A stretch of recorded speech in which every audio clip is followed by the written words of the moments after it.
Welcome to our very first broadcast of our sixth game of the Dixie State University women's game here at Legend Solar Stadium. Today we got the Dixie State women's soccer going up against the Eagles of Biola University. A little chilly outside, so if you're thinking about coming on down, maybe bring a sweater, maybe not. It's a little sunny. You might want to bring some sunblock as well. We are going to be here for a while, and the sun's going to be right in your eyes, so bring some shades, whatever you need to make sure that you are okay and you can watch the game perfectly. Dixie State is coming off a win on Thursday against Chaminade, a significant win as they improved to 5-1 on the year, 1-0 in conference play. This will be their second game in the conference. As for Biola, they are coming in undefeated at 4-0. Impressive start to the season so far.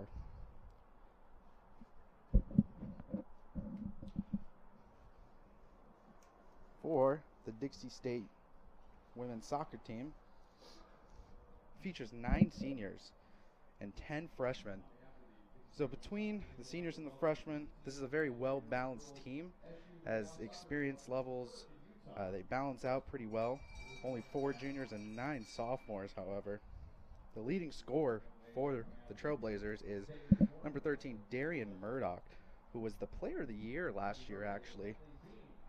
So far this year, she's got 8 goals, and so far for the preseason of 2017, she was selected the All-Pac West player.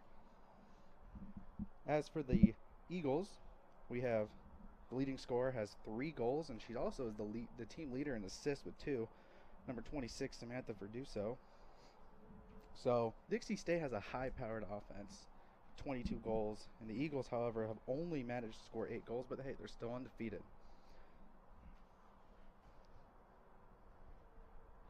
Dixie State's biggest win of the year so far is 8-2.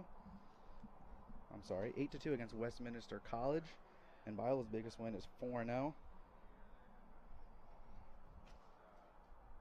And that would be against Cal Poly State. Seats are starting to fill up a little bit as it is an early game on a Saturday morning. I know some of you college kids, they don't really want to wake up before noon. It was a little rough for me waking up this morning as well.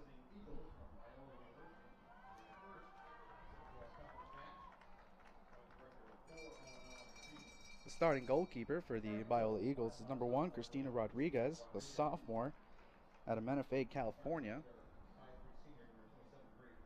Her next starter is number 27. Sorry, that is not on my roster. Number 5, Maddie Demetropolis, a freshman forward. Number 6, Emily Neighbors, a junior out of Las Vegas. Number 10, we got Paula Marie Labate, a sophomore out of Oregon. We have Madison Brown, a defender from Oregon as well. We have number 15, Collie Martin, a sophomore out of Carlsbad, California. We have Sarah Jeffries, a forward who is a sophomore from Auburn, California. Kat Newberry, a defender, senior from Anaheim, California. Number 25, Haley Oakes, a sophomore. Number 26, Samantha Verduso, the senior forward, leading goal scorer. And your head coach for the Biola Eagles is Erin Brunel. It's their 3rd year here at Biola, posting a 36-5 record. Very, very impressive.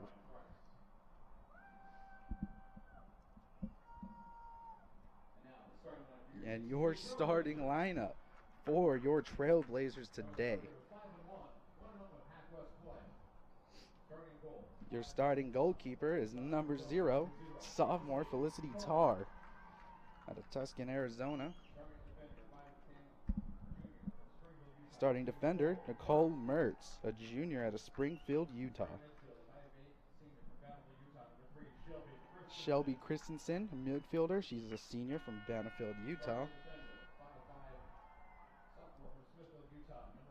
Number 10, Kylie Lamb, defender. She is a redshirt sophomore. Number 13, your leading goal scorer, player of the year, Darian Murdoch, the senior out of Harriman, Utah. Freshman forward number 21, Jill Bennett, getting the start today. Number 24, Kelsey Cook, another freshman out of American Fork, Utah. Number 27, Bailey Kroll, defender sophomore from Idaho.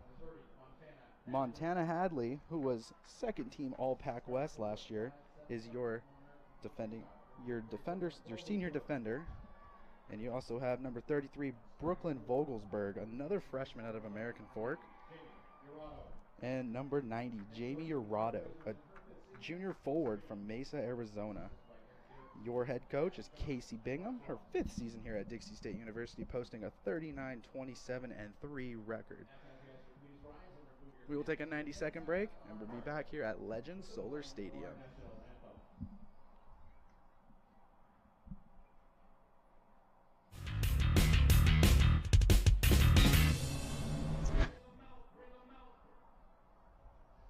Welcome to Understood.org, a free online resource for the parents of the 1 in 5 kids with learning and attention issues. Here you'll get personalized recommendations, practical tips, daily access to experts, and more. Go from misunderstanding to Understood.org.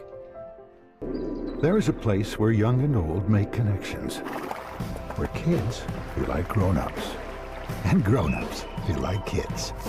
There is a place where beauty arises in contrast, where wonder is universal, and laughter second nature. There is a place where friends find a future, families find each other, and feelings find their home. There is a place.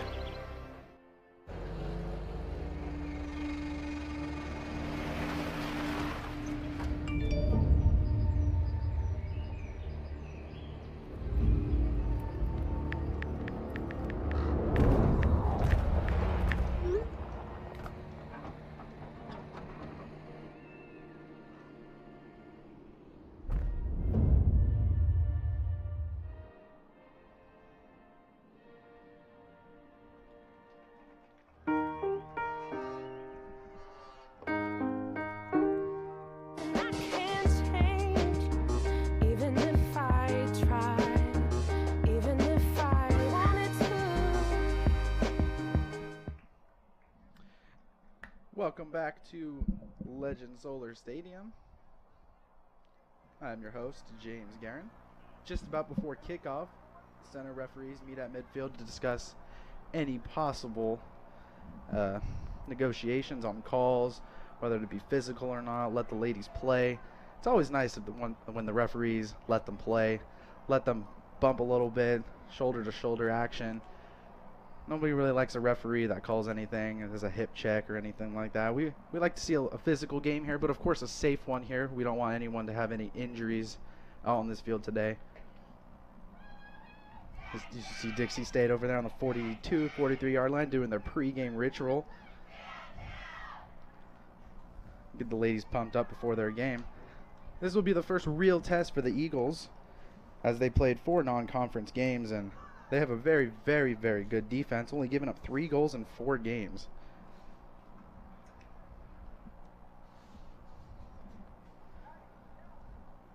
Dixie State will be on the right side of the field, going right to left, and your Eagles going left to right. We do have a pretty significant crowd here for a 9 a.m. game. I'm sure the crowd will fill up a little bit more as we get started. The Eagles will have the kickoff for the first half.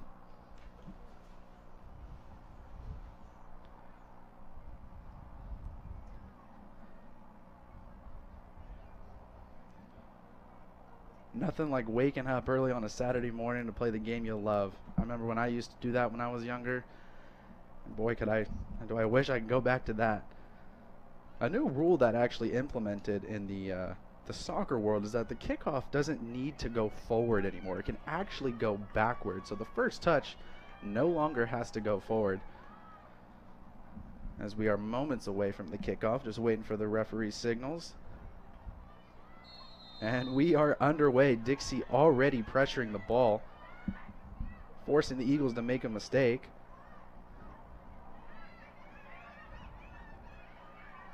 As the Eagles applying good pressure to Dixie, but Dixie settling it down a little bit, kicking it up forward to, of course, Murdoch.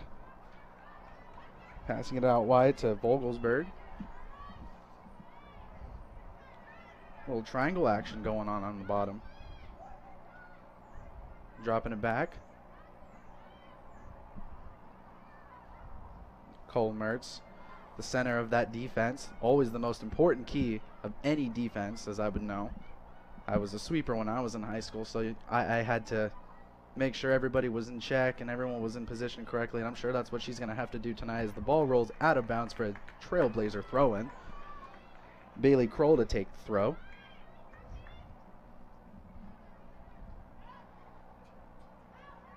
Attempts to throw it to Cook. As the ball rolls out again for another Trailblazer throw-in. Kroll with the throw-in again. Vogelsberg loses control as the Eagles clear it away back to our defense.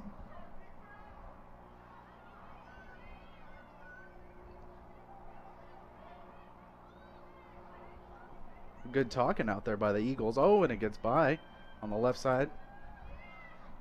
I believe that's Dimitrov. Ooh. And it goes out for a Eagles corner kick. This would be their first corner kick of the day. And we'll see how the Trailblazers line up. Defensively, we got 2 on each post. Your traditional corner kick setup. Got 2 in the box, and we got 4 on top of the 18. It crosses in. Header by Brown. Settled by the Eagles. With a shot on goal. Way out there, and it's a great save by Felicity Tarr.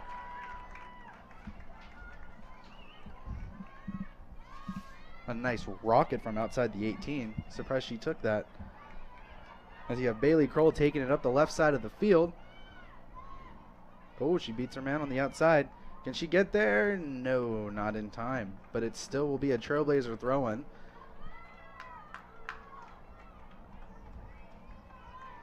Bailey Kroll doing work here early. As we have a change in the throw-in. We have Nicole Mertz, the center back, doing a long throw-in. Here comes the front flip throw-in. Yep, there it is. Throwing all the way to the box. It's juggling around in the box. And it's cleared away by the Eagles. With Kroll sending it back in. Trailblazers settle it again. Dropping it back to Kroll to set up for a new attack. A lot of long balls here early in the early minutes of the game. As you get a 3-on-1 right here. Ooh, good. Good defense by Kroll there.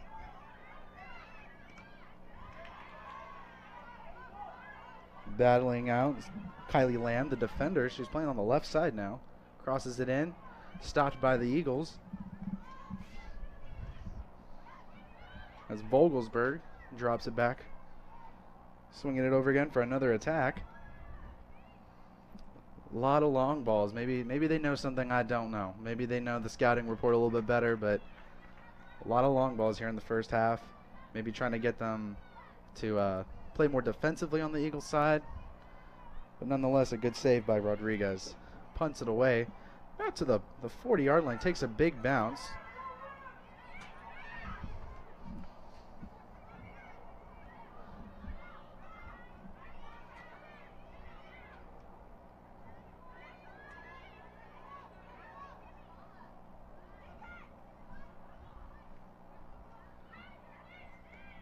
And a good clear by Bailey Kroll, trying to get it to her attacker, Kylie Lamb, who drops it back to the defense.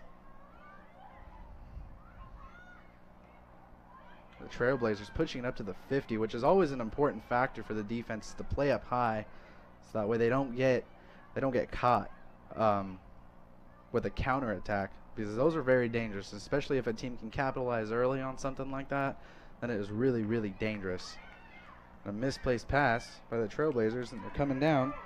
Jeffries with the ball. Jeffries batted away by Vogelsberg, drops it back to Tarr for another setup. Kroll on the left again. A good step over there by Madison Brown. Ooh, challenged early by the Eagles, and the Eagles have possession once again. This is a back and forth game, mainly on the left side of the field, as that is knocked out of bounds by Kroll, and it will be an Eagles throw-in.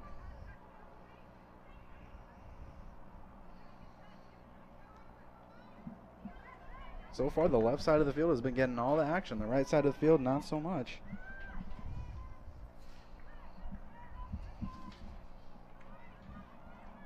As it goes out for a Trailblazer goal kick. Tar to be taking the goal kick. Quickly plays it to the right back. I believe that's Montana Hadley. Now the Trailblazers have an exceptional offense. In 6 games, they have scored 22 goals. They've only given up 4. So not only do they have an exceptional offense, but they have a really, really experienced defense as well.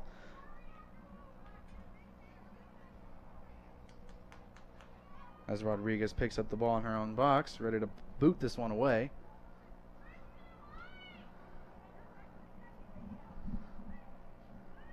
As the Eagles take possession once again for another attack. Cuts back into the inside. As Bailey Kroll is there once again to pick up the garbage. And then there it is. That is Vogelsberg with the defense, and it's an Eagles throw-in.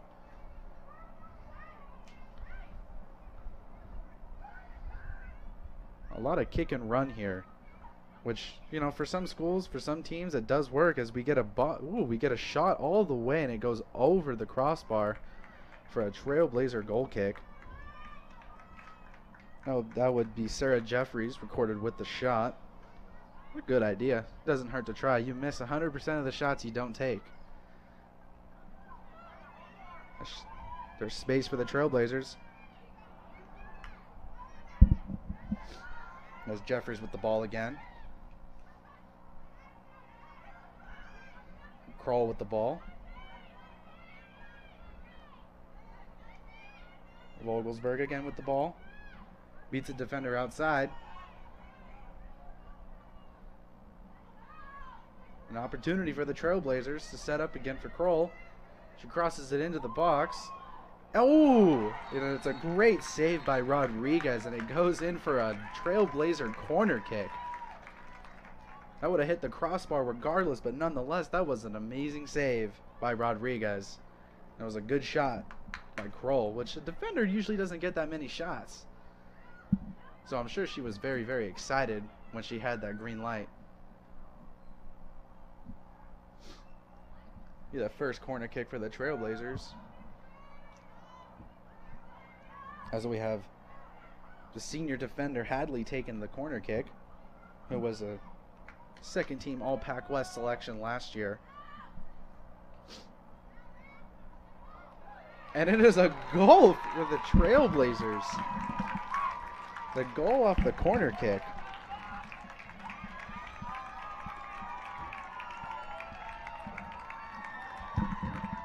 A goal off the corner kick indeed. Montana Hadley, I believe, is credited with the goal, even though a defender might have tipped it in, but she is the one with the shot. And it's 1-0 Dixie in the first 10 minutes of this game.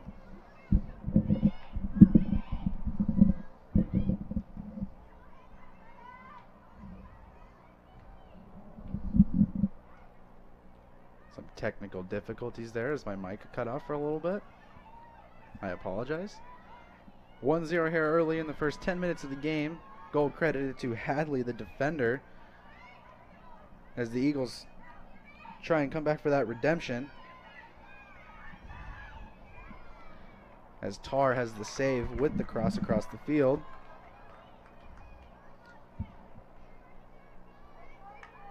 It's nice to see that Coach Bingham has their defenders taking shots here early. It's always nice when you can get those 3 or 4 extra defenders as a foul is called on Urado. And it's okay to be a little bit physical, but when the other team goes to the ground, the ref more than likely is going to give that a call.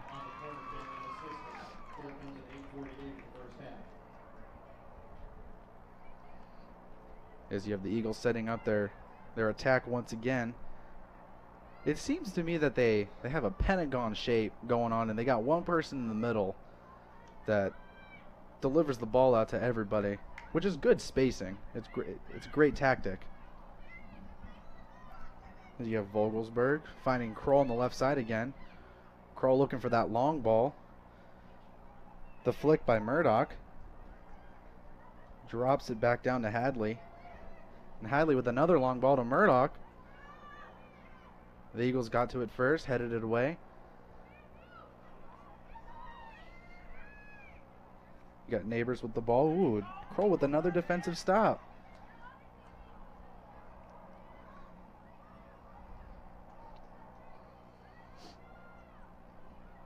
The Trailblazers have their two outside backs going up and playing offense. So you have your two center backs in the back holding it down.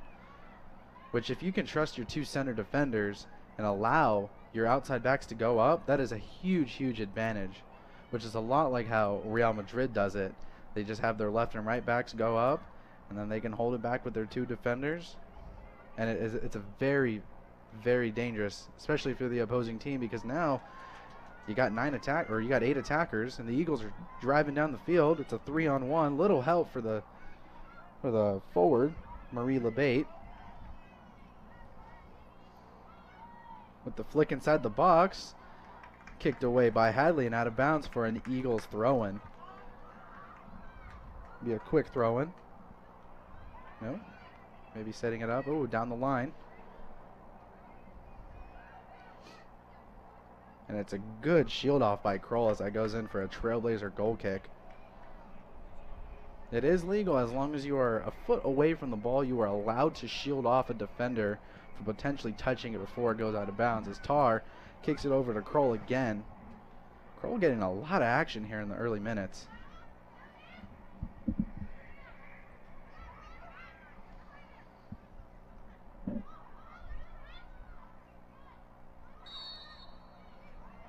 As it is a foul against the Trailblazers, the second one on the day. Looking for a quick restart, but couldn't quite get it. Brown to take the free kick.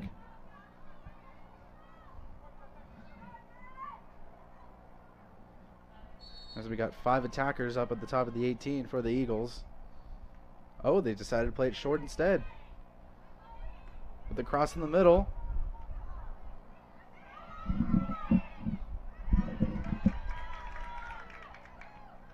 And booted away, but only for Brown to get it back again. Crosses it back in. Bouncing around in the box. And Tar must have tipped it before it went out of bounds because it is an Eagles corner kick. Should be their second one of the day.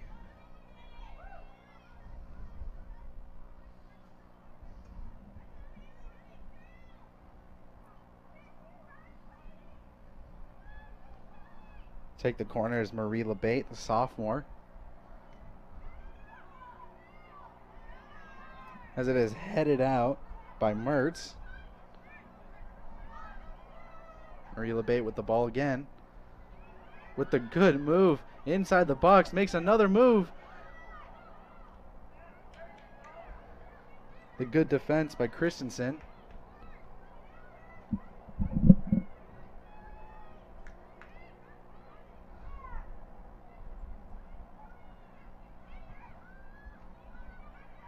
Battling around in the box again. It was Hadley, and Hadley gets hip checked really, really hard, and that's a foul on the Eagles. I can see who that is. It is the left winger. Hadley got hit pretty hard over there. She went to the ground really fast. As Tar to take the free kick from her own box.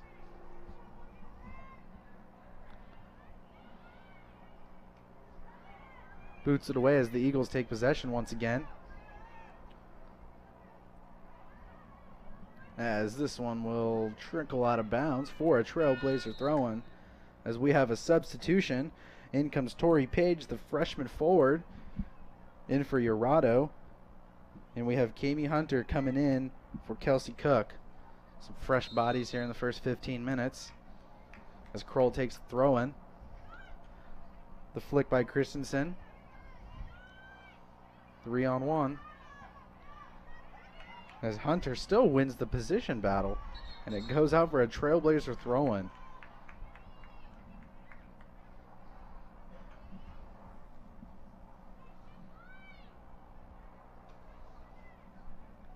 This is the first match ever between these two schools when it comes to the women's part, as Biola just got into the Pac West conference this year.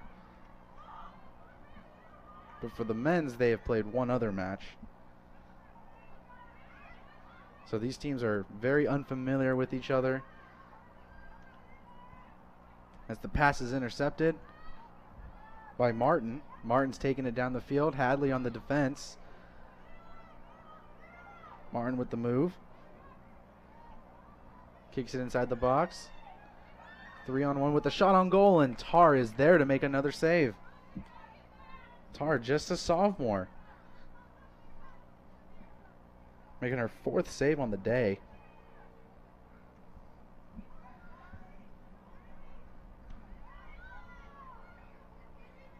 The Eagles playing with a 4-2-3-1 formation. Your traditional 4 defenders, the 2 defensive midfielders. You got that 1 midfielder in the middle of the field. Your 2 wingers, and then of course your forward. Gets all the attention as Tar boots it out of the box. Christensen to get it away. Over to Tori Page. Another freshman.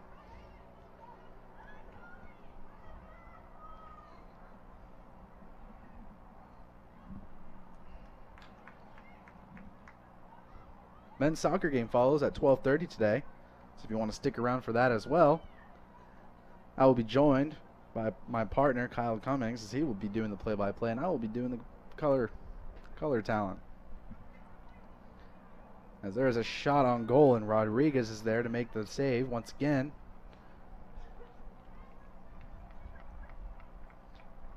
Defense is pushing up. Now it's really nice when you have a goalie or a keeper, for all you soccer nerds, when they can boot it across the field, because it allows your defense to move up. It allows the offense to be pushed up against and not have much room to work with. So when you can have a keeper that can boot it, big advantage. Like Rodriguez being able to boot it to the other team's side of the field nearly every time.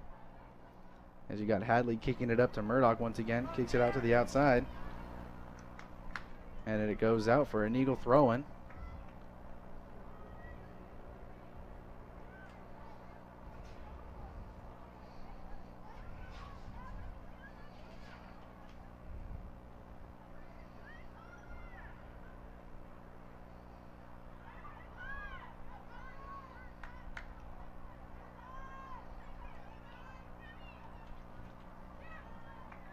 The Trailblazers are averaging 3.67 goals per game. So that is a pretty good average, especially when you're only giving up 0.6 goals a game. And it is booted out by Brown for a Trailblazer throw-in. And you got the front flipper, Mertz, to take the throw-in once again to get it into the middle of the box. You have to be brave to do something like that. I could never do something like that as she flips over once again. That's impressive. As it is dropped back to the defense once again. Good spin move. As Rodriguez makes yet another save.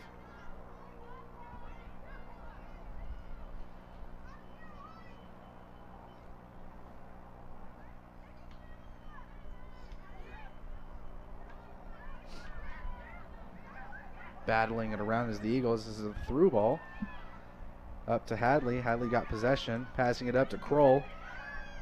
Pressuring as the Eagles very, very hard as they get tangled up, and it is a call against the Eagles. Kroll and Demetropolis get tangled up for a second as Tar takes the goal kick, or the free kick matter.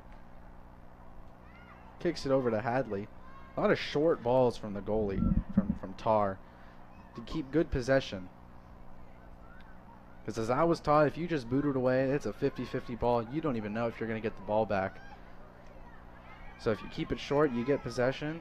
The more times you have the ball, the less times they have to score. I mean, it's pretty logical. As Hunter kicks it out of bounds for an Eagle throw-in. As we have substitutes coming in for the Eagles.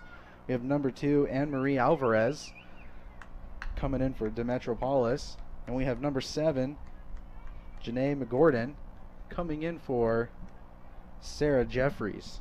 So 2 more fresh bodies. As you see I see the Biola men's soccer team coming in, supporting their ladies, getting wrapped up before their game, rolling out any tight muscles. Drops it back down to Tar, and Tar boots it away. Get her defense to come back up. As Christensen gets the ball, Christensen battled off.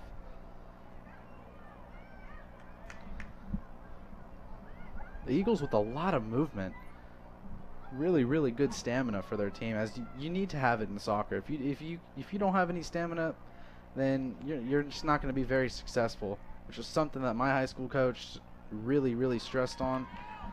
As you see, Trailblazers pressuring on the right side of the field with a shot on goal, and it goes out for a goal kick.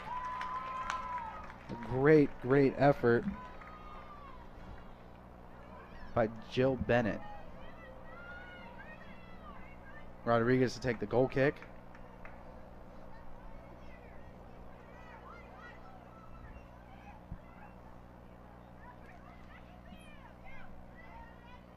The Eagles with the flick. Over to Alvarez. Alvarez loses it as it goes out for an Eagle throw-in. Vogelsberg arguing that it should be their ball.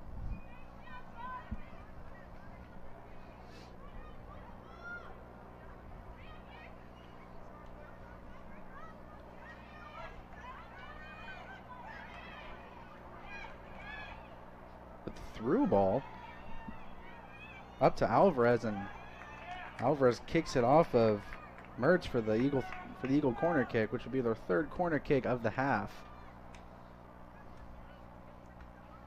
Now let's see if they change up their tactic a little bit, if they want to bullet it in this time or just get another lob, because Tar has yet to come out of the 6-yard box. Her defense has always been there to bail her out. So we have Marie LeBay with the kick, and there is that bullet, and it is headed away by Mertz.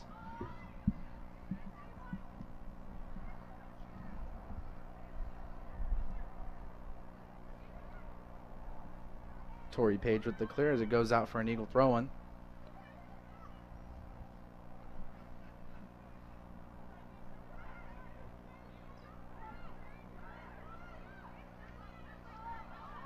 Cross across the field. Change field positions, always crucial, as it is booted up by Kylie Lamb for an Eagle throw-in. Ever since that Dixie goal, it has been all Eagles pressuring it on their side of the field. Teams are most vulnerable 5 to 10 minutes after another team scores, as that gets deflected off of Haley Oakes for a Trailblazer goal kick.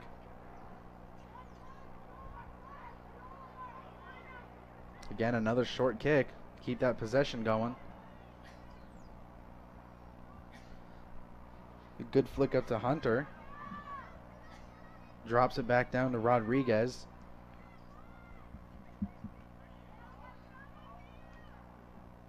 As that is booted way out of bounds for a Trailblazer throw. Let's see if front flipper Mertz does another throw-in. And it looks like she is going to be the one taking the throw-in once again. It's such an advantage when you have somebody that can throw the ball all the way out of bounds into the 18-yard, into the box. As there you see again, that's a 25-yard throw. She boots it back in, and Christensen knocks it back in. An opportunity here for the Trailblazers. It's bouncing around, and it gets kicked out for for a throw-in for the Trailblazers. So you know Mertz is coming back in for another opportunity. Oh, no, it's going to be a drop instead. With the cross, straight to Rodriguez with another save. Trying to play it fast to catch them off guard, possibly.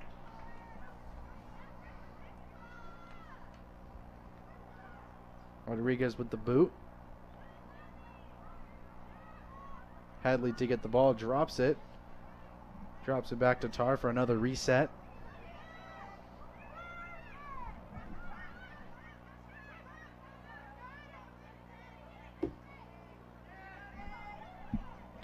Vogelsberg with the possession.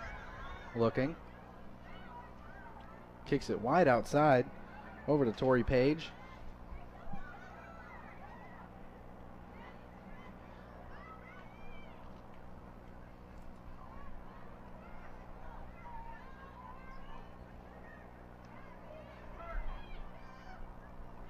Drops it back down to Kroll. Vogelsberg with no one near her has time to make a decision. Lots of talking going on, and that's key to have a successful team, is to communicate with each other. Let you know that you're on the left, you're on the right, you're behind, you got a man coming on you. It's always important to know where the other team is around you, so that way you can make the smart moves and the smart plays, not turn the ball over. It's Vogelsberg with the ball again, with space.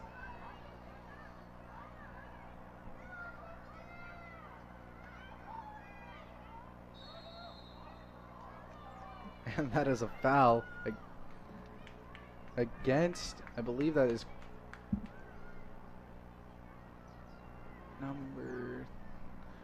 the foul against the Trailblazers. I couldn't quite get that in time, as Mertz kicks that one out of bounds for an, oh, it deflected off the Eagles, so it is a Trailblazer throw-in.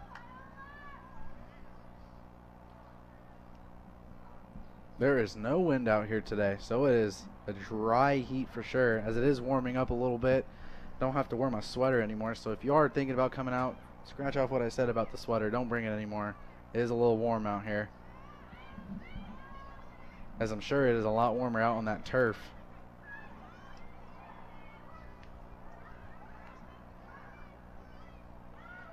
On the attack of the Trailblazers.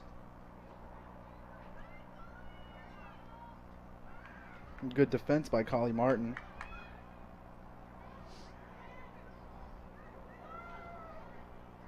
As the Trailblazers seeming to attack from the outsides rather than going in through the middle, looking for that cross game from the outside going in.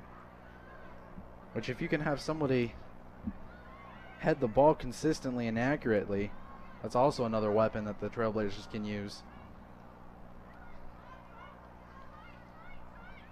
As Oaks loses possession, back to Kroll, who makes a move, passes it outside all the way to Vogelsberg. Again with the lap around. Instead goes inside, hits in the middle, and Rodriguez is there again. Rodriguez doing a little bit more work here in the last 5 minutes. As we're about to hit the 30-minute mark in the half. The lone goal by Hadley on the corner kick. First goal of the season for Hadley.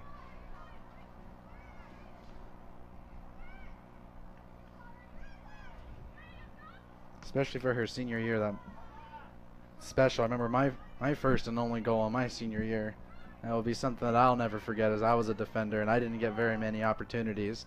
As there is a collision, as Vogelsberg gets fouled, and it's a quick change of possession as Murdoch gets the ball.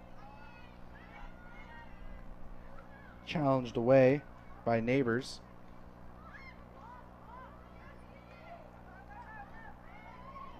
It's a 4-on-3 right now in favor of Dixie. As Page gets the ball away. And Rodriguez is there to clean up any bad news. Set her team up once again.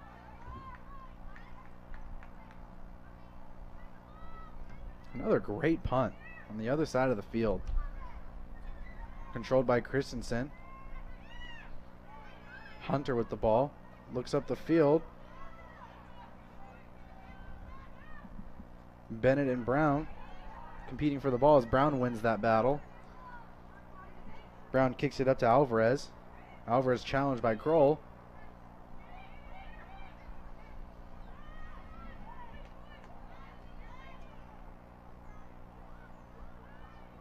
Brown with the switch. 1-2 by the Eagles.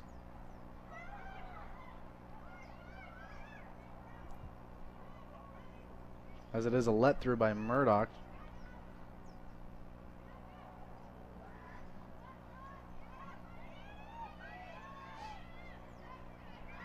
Dixie State applying all kinds of pressure to the Eagles. The Eagles can't really get any clean possessions as they are just pressuring every touch that the Eagles get on the ball. As Hadley drops it back down to Tar, and Tar boots it away.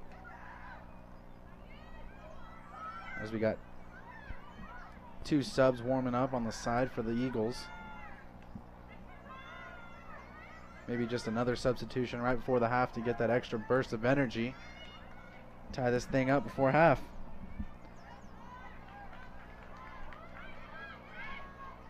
As we got McGordon passing it over, and it's a shot on goal, and Tar is there, bobbles it, makes a safe save as she quickly passes it out to Page.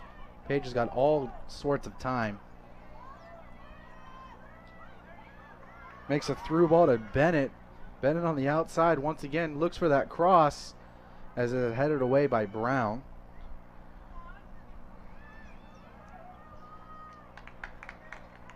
A bad pass leads to a Dixie State throw-in as we have Capri Goldsmith and Alexa Estridge coming in for the substitutions, and out is coming Shelby Christensen and Jill Bennett. 12:50 left in the first half.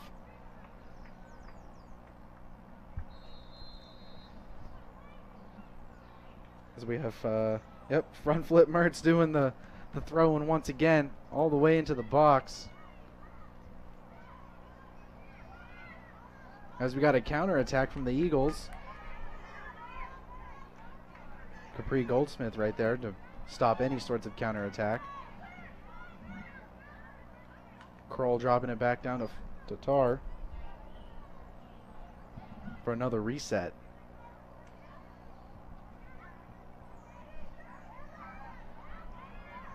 No pressure on Tar, so she's got all day. All the way up to Murdoch, though.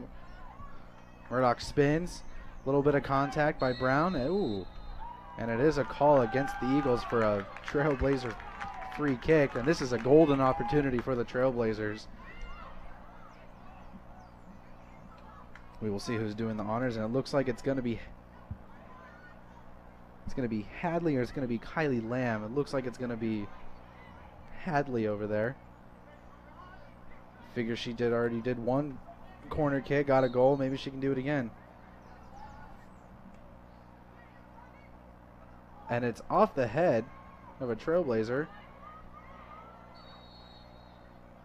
That's always going to be a foul 9 times out of 10 when you raise your cleat up. That is considered a dangerous play. Got to keep those cleats down. As the Eagles on a quick restart. As it is a ball into the goal, and Kroll with the sliding clearance. As it is an Eagles throw-in, and we do have 2 more substitutes coming in for the Eagles. Got number 19, Ashley Ramirez, the senior midfielder, and number 9, Alexis Lee, the senior forward. Coming in for Haley Oakes and Samantha Verduso. So experience coming into play right now. Maybe a little bit more strategical approach to these last 10 minutes of this half. A mini bicycle kick into the box. Bobbling around.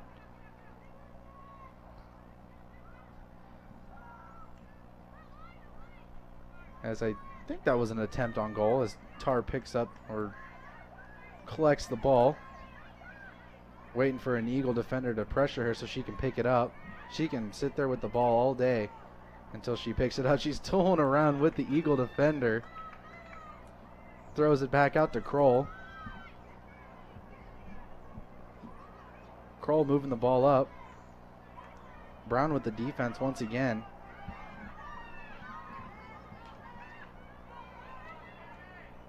As Hunter making a couple moves. Dropping it back over to Hadley, who kicks it up to Page. As that goes out for a Trailblazer throw, and it's quickly played.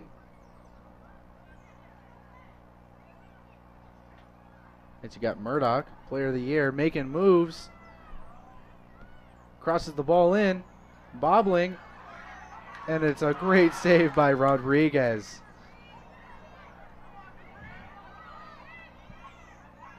Golden opportunity missed by the Trailblazers, but they're still attacking. Capri Goldsmith makes a move on the inside, and it is booted away once again by the Eagle defense. Good chances coming in for the Trailblazers these last couple of minutes, as that was a very, very smart move by Goldsmith. She knew the defender was glued onto her.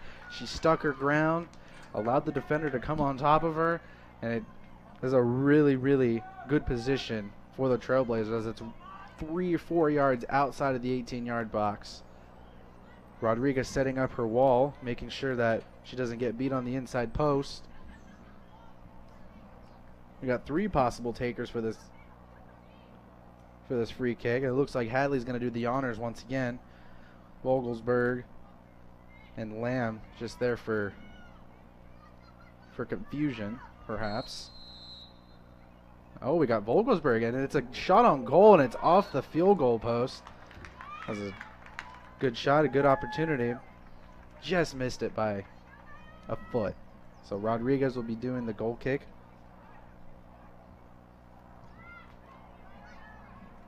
Late chances here in the first half for the Trailblazers, but couldn't quite capitalize.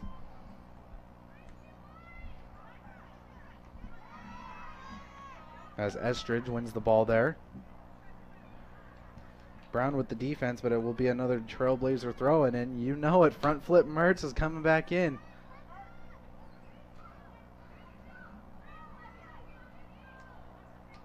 There has been only one other person that I have seen do a front flip throwing in my life, and that was probably when I was 12 years old and I was playing youth soccer, and I saw some kid do it.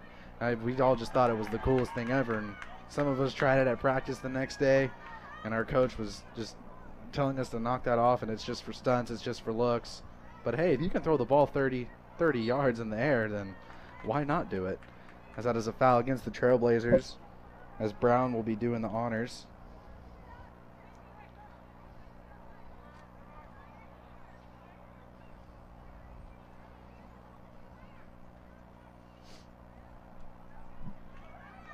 Center ref with a generous position, perhaps. About 5 yards ahead than what the foul actually was. As Brown with the kick into the side of the box. Headed away by Hunter.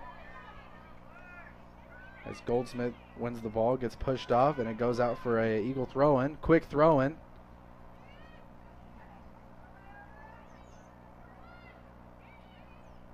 Oh, and that is a foul on the Trailblazer defender, Mertz. Right outside of the box. One more foot in, and that would have been a penalty kick, but fortunately, that was about a yard outside of the box. So a dangerous play coming in for the Trailblazers, as you got 2 defenders on the post once again. As you got Marie LeBate doing the kicking for the free kick. As it is on the ground, and it is head off a Trailblazer defender, and it's in for another Eagle corner kick.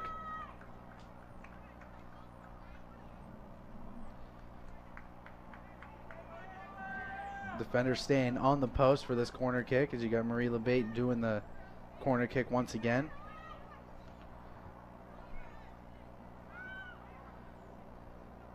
Hit out by Page, and Murdoch fighting for the ball.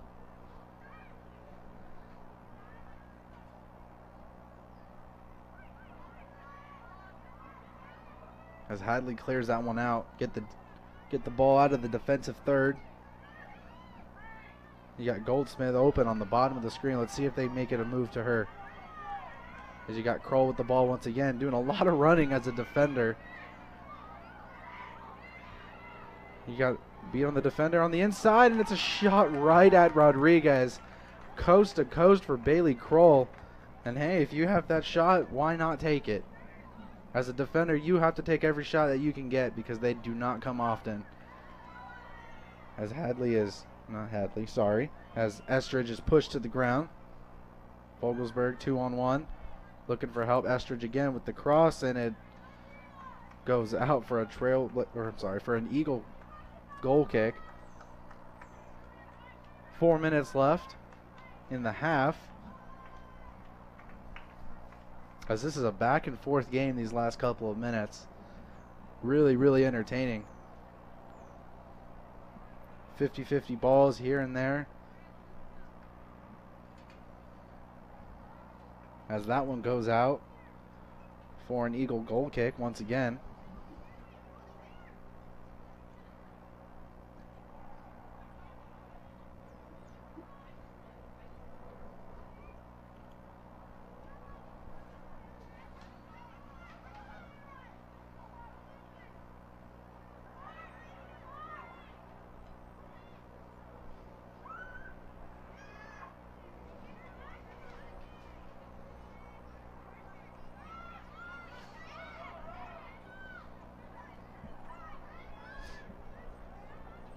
As Brown gets the ball, trying to set up some last attacking before the half ends, switches it over.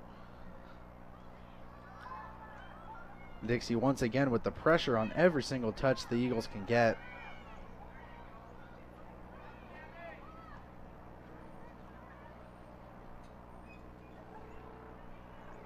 My coach always told me, the more pressure you put on the other team, that's less pressure on us. We don't have to make the mistake. Let them make the mistake. And it looks like that's what the Trailblazers are doing in this case, as the Eagles are not able to get any sort of possession with all this pressure the Trailblazers are applying. As it is across to Goldsmith, who's battling it out. Oh, with the shove towards the end of that play. Goldsmith doesn't like the call. It looks like it's going to be an Eagle free kick.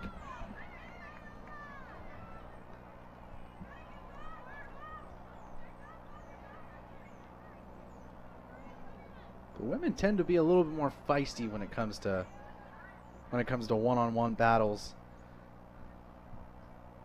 The men do it all game, and they're not really sassy about it. At least when I played, we weren't that sassy about it. But when the girls, when they get physical with each other, they like to make sure that they're the only ones that win that battle. As it is a shot off target by Hunter, and as it goes out for a Eagle goal kick once again.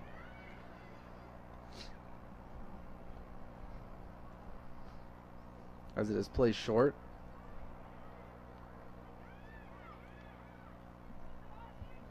Under 2 minutes left in the first half. Trailblazers trying to make that 2-0 lead. Applying a lot of pressure on the Eagle defense. As that's crossed in, Brown heads it up. It's inside the box, bobbling it around.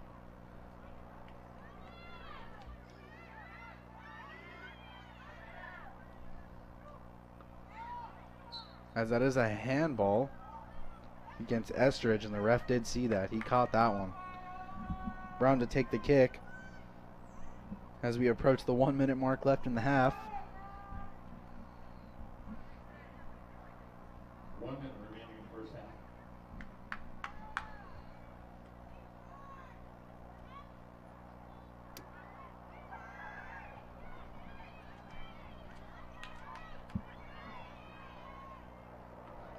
As it goes off, the Eagles for a Trailblazer throw-in. Front flip Mertz to do the honors, but maybe she won't do a front flip this time, since it is in her defensive third. Oh, she's doing the run up. There it is.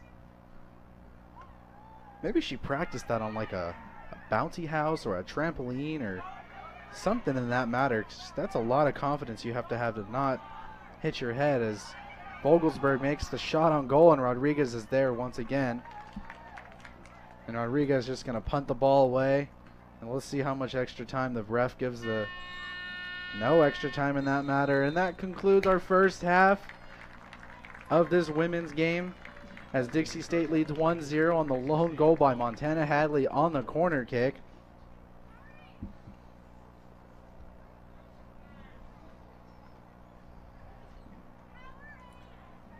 Halftime will be about 15 minutes. Stick around though, we do have a 12-minute interview segment that we are going to be playing, and I will be back here in about 13 minutes or so, and I'll come back with the first half staff. You are listening to the Dixie State Sports Network on CEC.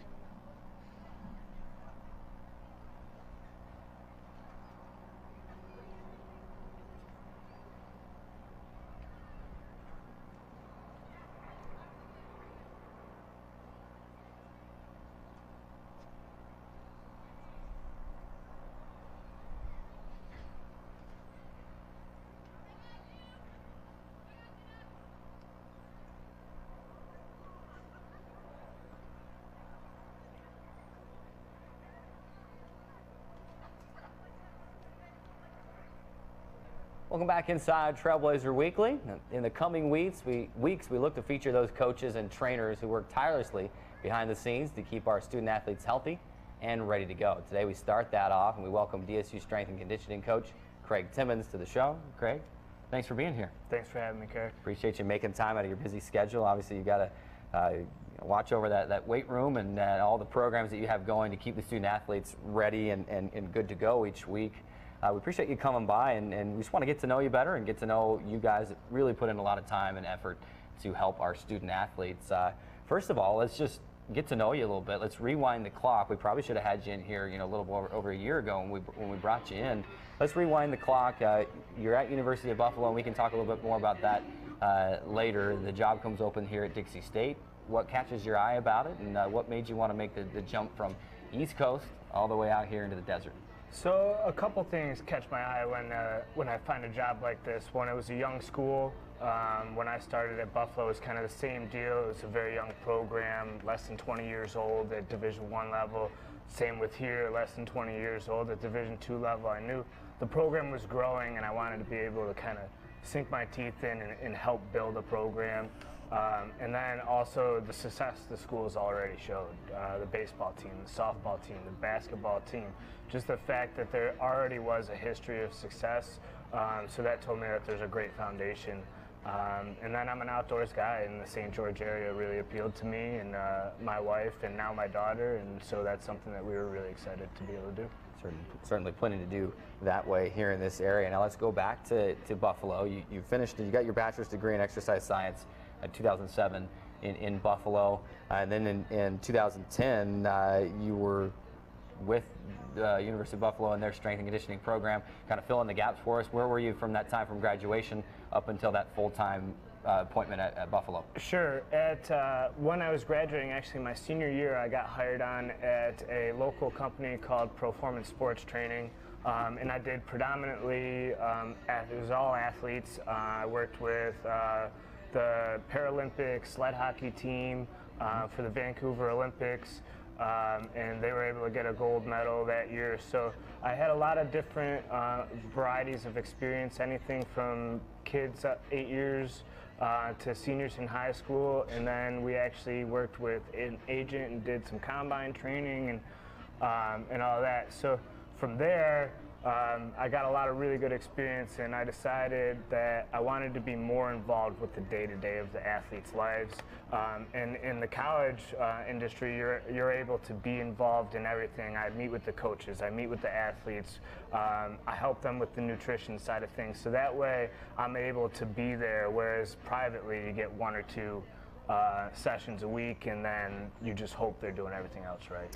Now, at Buffalo, you work with football, men's basketball, wrestling, tennis, baseball, softball, soccer, basically everything that could prepare you to jump right into the programs that we offer here at Dixie State. Talk about how your time at Buffalo really helped you to prepare to come in here and to be the head guy and to take over this program. Well, when I started at Buffalo in 2010, it was a young strength conditioning program too. They were going through a lot of overturn, a lot of staff changes, and that way I was able to get in and help the new strength coach at that time build a program up. At one point or another, I worked with almost every team on campus as we shuffled responsibilities and stuff. So that way, I was able to get a good understanding and a grasp on what each sport needed specifically, and that really helped prepare me to take over my own business. Or take over here, really. But we redid the weight room there. I ended up helping to redo the weight room here, and so just getting the experience there of doing everything and then being able to bring that experience here and build the program up has helped a lot. You mentioned the Paralympic sled hockey team that won that gold medal. I've got a note here that didn't even allow a single goal in that time. How competitive do you get when you're working with these guys, whether it's the Paralympic team, whether it's student athletes, you're in the weight room, you're helping with nutrition, and then you're on the sidelines watching them perform. How competitive do you get while you're on that sideline going, come on, we worked on this, we got to perform a little bit better here? Yeah, I get competitive as in the athletic aspect of it. I always want to win, and that's why I'm doing this. That's why I picked this profession.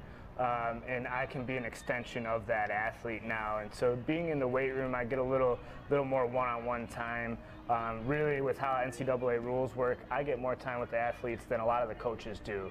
And so I get to be kind of that middleman from the coaching staff to the players. I get to help portray that message. And so that when I'm on the sideline of the football games and stuff, that's all I'm doing. I'm trying to help portray coach's message and trying to get the guys performing on all levels, whether I'm helping stretch a guy or helping get a guy warmed up or whatever it is that I'm needed for. I just try to be there to help coach out. And how satisfying is it when you're working on someone with a particular workout, you want to help them get a little bit stronger, and then you get to see them out on the field, they're a defensive lineman knocking an offensive lineman, right on their back or vice versa.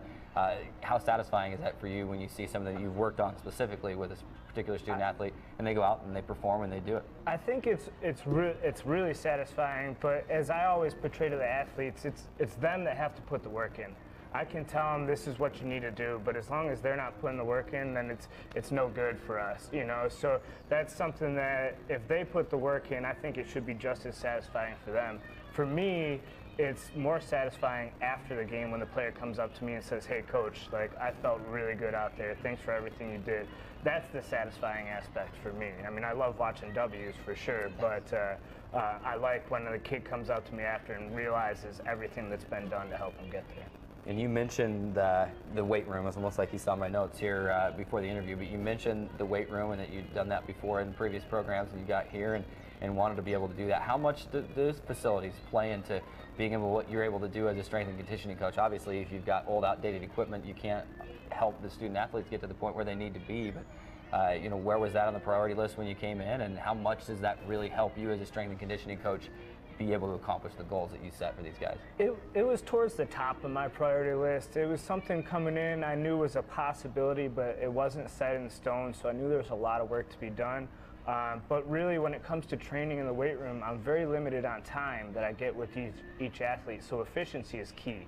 So weight room design is huge, and so I really wanted to change the weight room mostly to get a lot more efficient, so I could run more teams at once, run more athletes at once. We can lift offense all at once and defense all at once now, which we weren't able to do in the past. So that's something that makes a huge difference, efficiency and hours-wise, that helps a lot with the programming. But then recruiting is another huge side of things. I mean, athletes come into that weight room now and it blows them away. Seeing the logos on the floor, seeing the logos on the racks, it's something that really helps with recruiting. Knowing that the school is committed to these facilities helps a lot. And Legend Solar Stadium obviously helps too. Let's talk a little bit about day-to-day schedule. Help the viewers out there get to see into kind of what a particular day in the life of Craig Timmons is like. I'm sure it's from before dawn to after dusk. 15 teams that they're not always all in season, but even the teams that are out of season have they're able to work out and do some things. Take us through it. We're in the fall schedule, so take us through just any given fall day. How many teams are you working with on a daily basis? And when are you here? When do you get to go home finally? So really mostly every team is working year-round. There aren't really any teams that we take off time with. It's either we're off-season preparing for the season or we're in season trying to stay healthy. So it's really something we're always working. My alarm goes off usually around 4:15. And I'm usually on campus by 5:15, 5:30. Tuesdays and Thursdays, cross country's in there at 5:45, grinding. So that's something that we get started right away. Generally by 9 o'clock in the morning, I've had 7 to 8 teams already through the weight room. So it's something that I have 2 part-time assistants to help me a ton with the mornings. And so there are times where we'll have 3 teams going at once in the weight room. Where one's finishing up, another one's just starting, and one's in the middle of the workout. And with the new setup, I'm able to roll them through with no issues at all. How much planning and preparation does that take on a daily basis? You sit down at night and say, okay, this is who I have tomorrow. This is what we want to accomplish. A lot of it's really planned ahead of time. So the summer is when we spend a lot of that time planning, and then December for the spring semester as we're getting all the schedules nailed down. But a lot of the actual planning of this is what the schedule is going to be, this is who we got coming in, this is how we're going to run it, that's already done. My day-to-day planning is I've got a year plan out for the athletes already. I have a plan of this is what phase we're going to be in this time of year, this is what phase we're going to be in at this time of year. So really I just got to have their workout cards printed and have the weight room set up and ready to go. So the day-to-day planning isn't as bad. It's just really getting in there and grinding with the teams. But then it's the planning outside of that that takes a lot of time. And me and my assistants, we probably spent a good 2 weeks of back and forth of this is what we want to do. How's this program? How's this program? What do you think of this? And we get three eyes on every program we do, and that way we're really, if we're missing anything, we'll know. We'll find it. How do you balance your time as you bring each team in? Obviously it varies depending on how big the team is, but football team, say you bring them in, maybe they come in shifts, offense and defense. Yep. I'm not sure that work out because you're not going to fit 100 guys in there at one time, but there's so many guys in there, even if you split them up between offense and defense, that how do you balance your time and focusing just working with the team overall, and then how much one-on-one time do you get with each student athlete?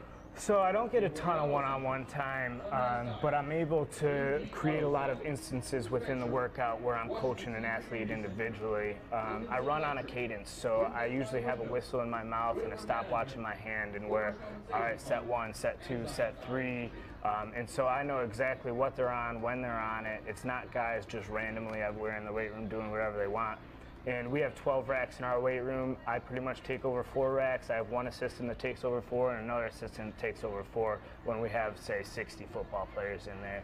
And then it's 5 guys to a rack, so it's about 20 guys per coach. And so it's really not too bad at coach to athlete ratio when you think of it that way. Well, we appreciate you stopping by today, Craig. Our time has run out on this segment, but we just really wanted to bring you in and get to know you a little bit and feature you and kind of let you tell your story. I see you and there's athletic trainers down there working with these student athletes on a day-to-day basis, and that these guys probably don't get enough credit for what they do, and it's probably how you want it. You probably want to be that guy that just helps work with them in the background, and then it's satisfying to see them accomplish their goals. But certainly those of us that are around the programs enough see that, we recognize that, and we appreciate all that you do to help the student athletes here at Dixie State University. It's incredible to see what you guys do with them. I appreciate your time too, Carrick. Thanks for having me. So, thanks for stopping by today. It's time to run to our final timeout. When we come back, we'll look at next week's schedule. Right after this, we'll be back with more Trailblazer Weekly. To Legend Solar Stadium with about 2.5 minutes left into halftime. That halftime segment brought to you by Carrick Siegmiller. You will hear him later tonight calling the Dixie State football game starting at 6 p.m. as they look to make it 2 straight in a row as they come off a pretty convincing win last week, 38-16 over Black Hills State. Come out and watch.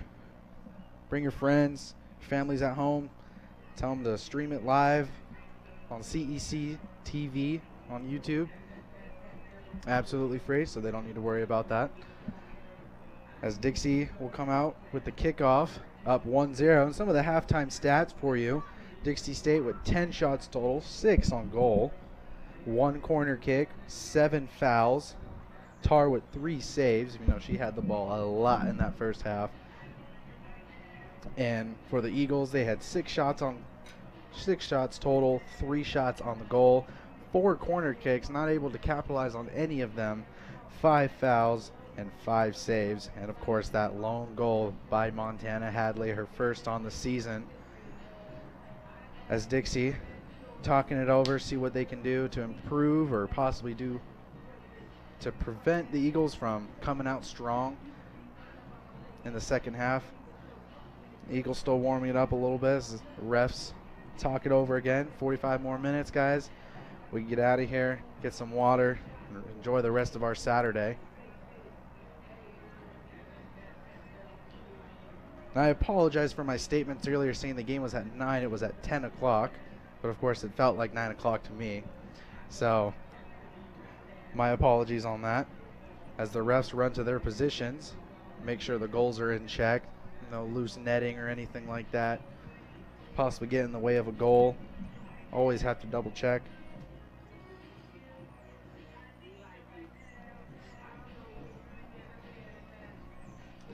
As the sun is now getting out of my eyes finally, now I can see the field clearly. And I can tell you the numbers of every player that gets the ball. As we're just about to end halftime here.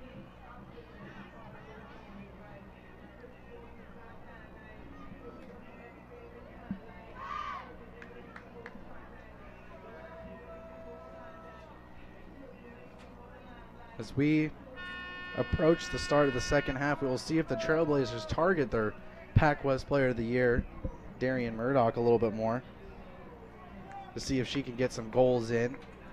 She is the leading goal scorer with 8 goals her senior year. And senior year, it's got to be all about you because there is no next year. As that is something that I strived on back when I was in high school. It was my senior year. I was the captain. I was, the 4-year varsity player. And I told my teammates, this is my senior year. We need to do whatever it takes to get this W. We need to do whatever it takes to get this win. And I'm sure that's what reigning Pac-West Player of the Year, Darian Murdoch, has in mind as well. As we are just waiting for the refs to give signals. Goldsmith takes the kickoff.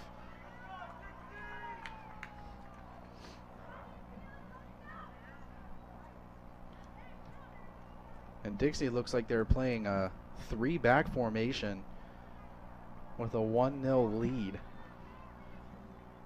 Or they're playing a stopper sweeper formation. And we're underway here in the second half. Quickly up the field.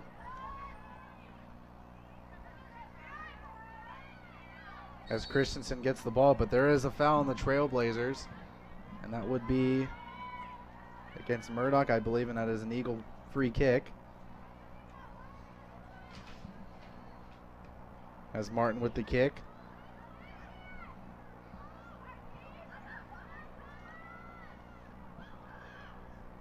As Marie LeBate kicks it outside.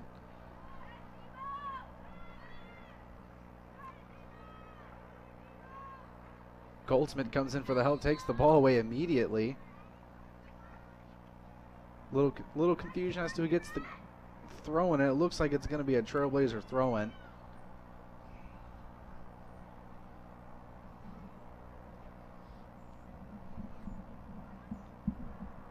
Around the stadium, it looks like we have a youth girls soccer team. And it's always nice to have some role models in your life, especially when you're that young, especially if you're watching other girls or if you're a boy watching other guys play soccer, because you want to be just like them. You want to do the things that they do. And as she was standing out of bounds when she got the ball, that would be Jill Bennett. As it is a little difficult to see the lines on the field. The blue and green, they establish themselves sort of, but when you're used to the white lines on the field your whole life, it is a little confusing once you have to convert over to the blue.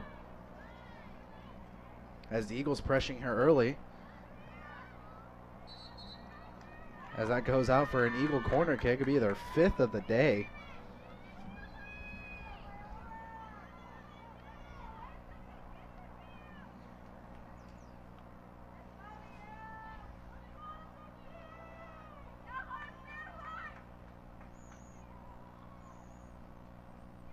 The Eagles coming into this game 4-0 with a win against Western Oregon in double overtime for their first W of the season, as that one gets just over the crossbar, and that'd be a goal kick for the Trailblazers.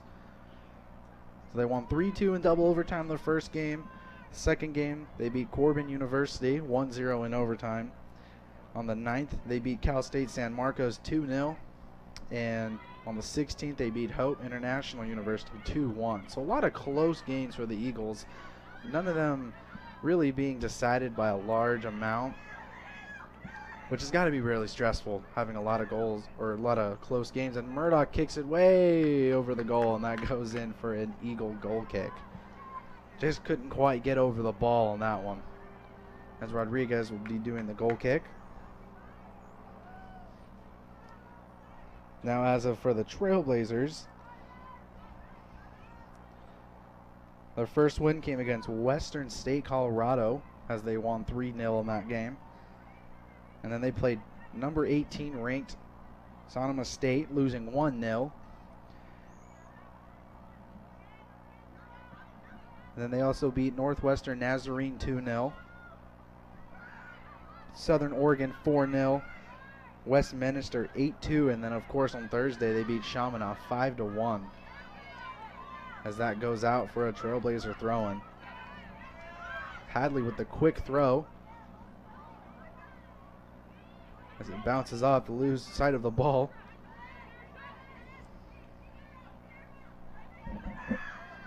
Christensen with the ball. Battling it on, that goes out for a Trailblazer throw-in.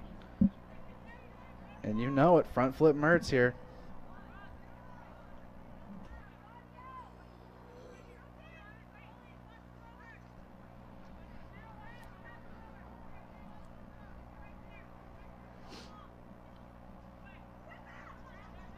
Probably a lot farther than I can throw the ball. Oh, and a couple heads collide there. And that's going to be... It's going to be Alexa Estridge for Dixie, and I believe that's going to be Sarah Jeffries for the Eagles. She gets up, she's fine. She rubs some dirt on it, and she's okay. We're ready to play again. However, it is a free kick for the Eagles inside their own box. This is quickly played over to Newberry. Marie LeBate. As it is a through ball, Tar will come out and collect it cleanly. As it's played short over to Hadley once again. As that one goes out for a Trailblazer throw-in. Quick resets here for the Trailblazers.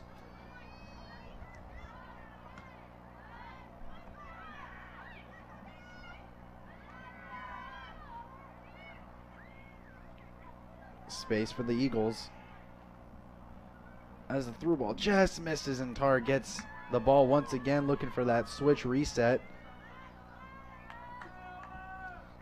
Tar telling her players to move up, as she's going to boot this one away. Get it out of the defensive third. As Christensen loses the ball for a split second, but they get it right back. Jill Bennett with the ball on the outside.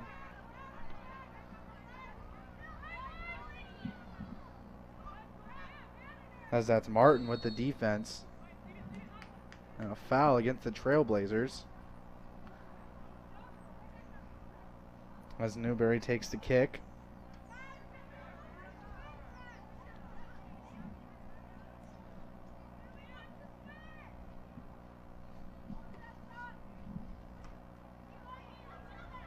Christensen wins the ball, kicks it back over to the Eagle defensive third.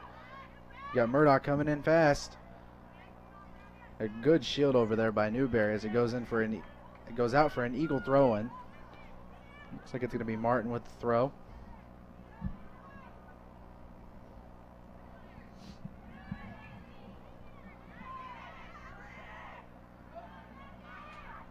With the shot on the goal, and Rodriguez is there to make the save. Shot by Kylie Lamb, who is listed as a defender. It looks like she is playing midfield here. Rodriguez with the boot.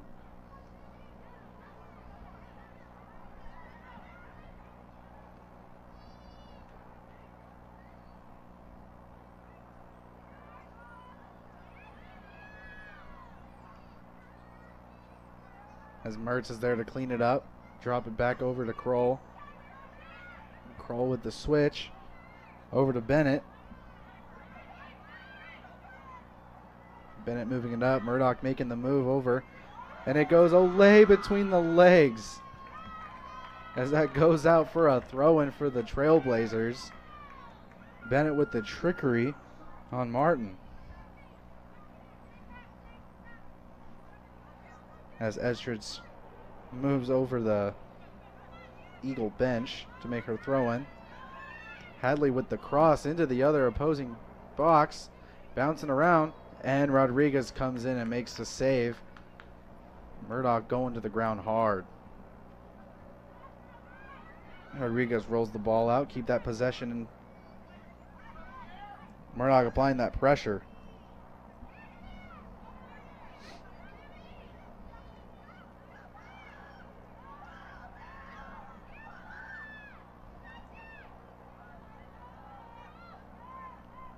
Very high tempo in these first opening minutes, and Hadley knocks it out, as it is going to be the Eagles' sixth corner of the game.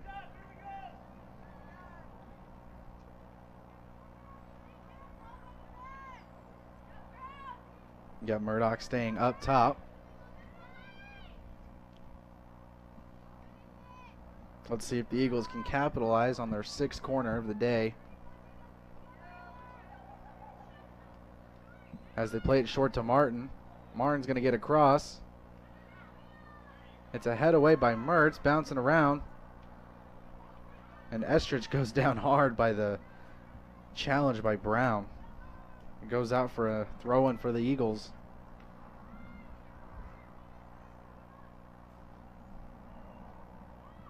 So they play it back to Brown. Mertz with the header.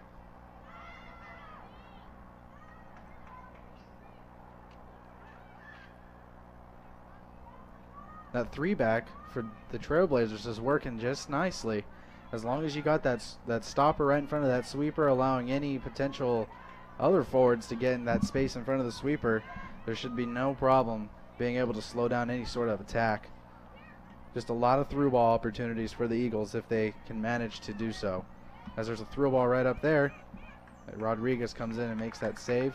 Quickly throws it back out for a counter attack potentially.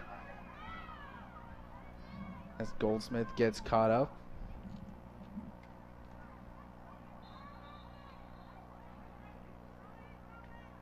Throw in for the Trailblazers.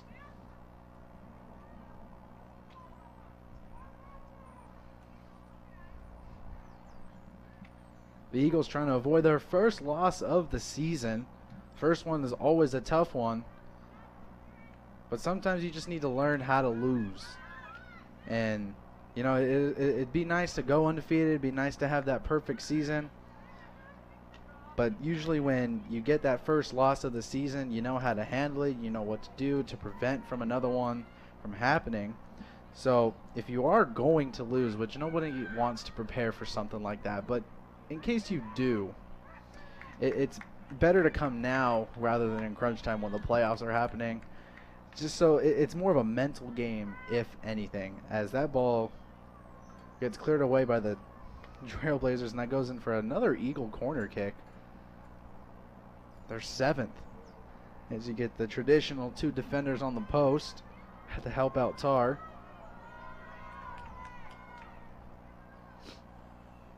So Rocket comes in and bobbling around again. Danger. Cleared away by Estridge.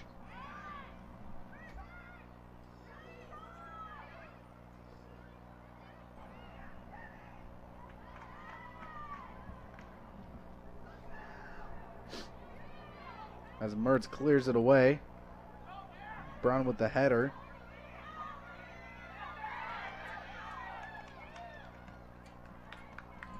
That'd be Jill Bennett with the tight pressure on the defense. As you have Hadley doing the throw-in once again.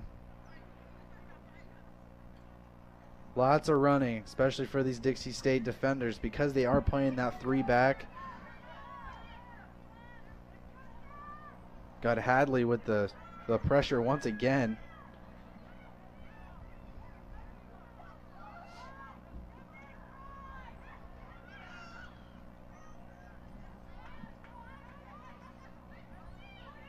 And of course the Eagles with a more of an offensive approach here in this half, as there's a shot on goal, misses wide right, and that's out for a Trailblazer goal kick.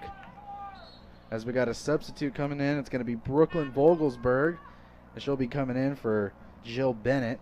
Vogelsberg, lots of action here there in that first half. As she looks like she's going to be subbing in at right wing.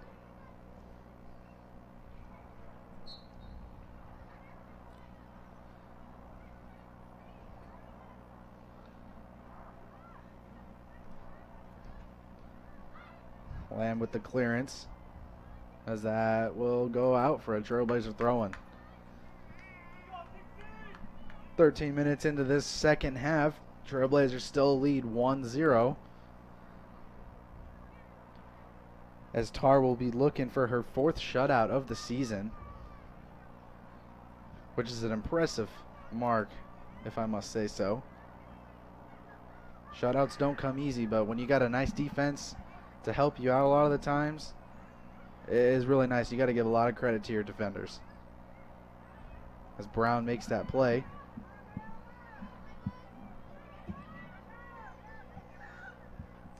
Through ball. As it is a 4-on-1 attack. Nobody in the middle for the Eagles, as it's kicked back to Tar, and Tar will just give that back to her defender, but there's nobody there, and that's going to go out for a Eagle throw-in. Tar wondering why Kroll didn't run for that, because that was a pass to her as it gets crossed in, and it gets deflected off a Trailblazer defender, and it's another Eagle corner kick. I'm sure that was one of the things that Coach Brunel talked about, is that we're able to get the ball down inside of their side of the field, but we're not able to capitalize off of that. As another one comes in, and Brown gets a head on it, bobbling around, and it is booted away by Goldsmith. Vogelsberg gets the ball, passes it back to Hadley. And Hadley boots that as she sees Murdoch is running up there all alone. As Newberry kicks it back to Rodriguez, but Murdoch is right there. A little trickery right there from Rodriguez. As Brown takes the ball.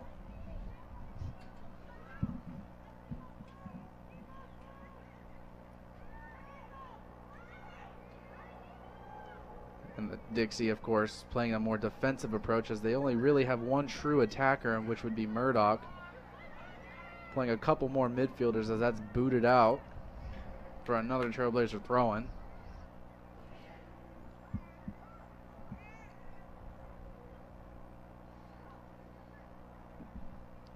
Bailey Kroll to do the throw.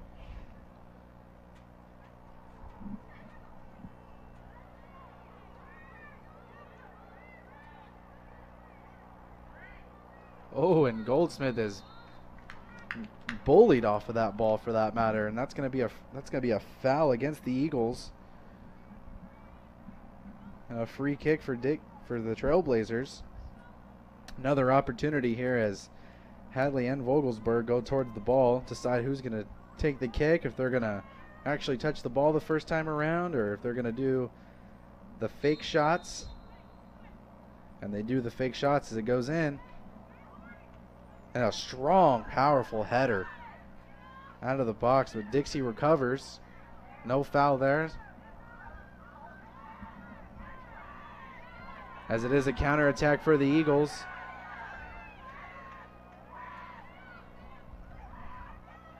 As Jeffries passes it out wide.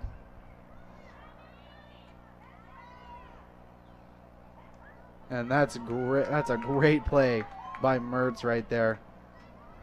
Getting to the ball first is crucial, as that is a foul against the Eagles and another free kick for the Trailblazers. A little more physical play up here in the second half. As the game goes on, you fight a little bit more for that extra step, for that extra possession, for that matter. As Tar takes the kick.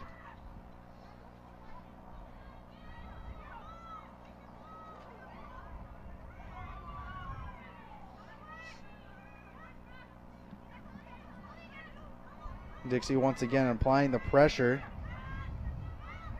allowing no movement for the Eagles at all whatsoever. Verduso with the ball. Kicks it up to Jeffries once again. Tries to get the 1-2, wins that battle. Verduso inside of the box. Wonderful save by Felicity Tarr. A one-on-one battle, and Tarr wins that one. A quick throw in for the Eagles.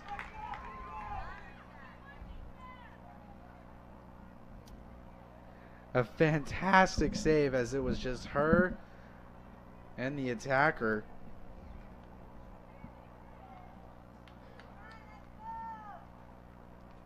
More times than not, the attacker does win that, but in this instance, denied.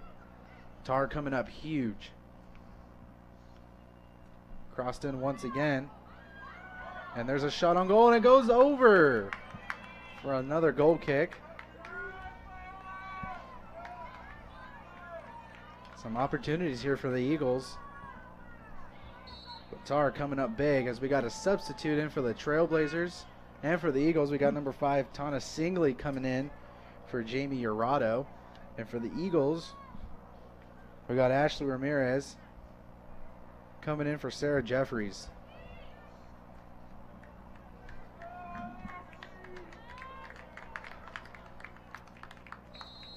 Tana Singley is the Dixie State leading assist leader this year with 5. So maybe we'll see a little bit more possession from her as the center midfielder. As that pressure allows a bad pass, and it's another Olay. As Murdoch wins the ball on the outside, keeps it in just barely. Murdoch taking it all the way coast to coast, as that goes out for an Eagle goal kick.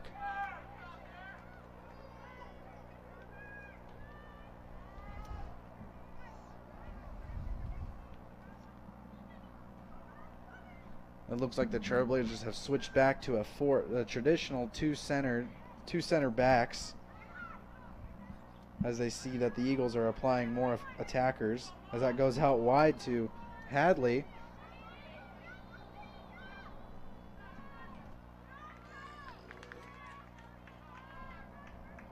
Hadley couldn't quite get there, so it goes out for a for an Eagle goal kick.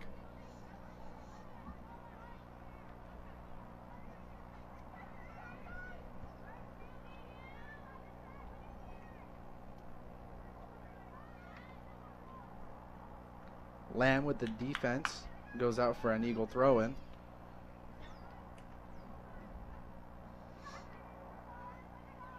Fatigue beginning to be a factor in this game,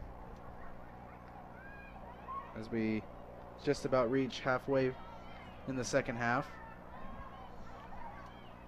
As I believe each team has only allowed 3 subs per half, if I'm not mistaken. So far each team has used 1. As Ramirez, and it's an offsides call against the Eagles. Marie LeBate doesn't like the call. That will be the first offsides call of the day. So really good positioning from both teams all game long. As Tarr will be taking the kick.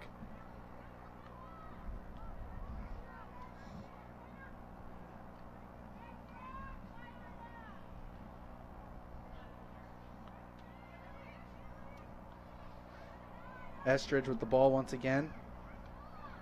Kicks it up wide, and too far for Vogelsberg. So Rodriguez will collect that.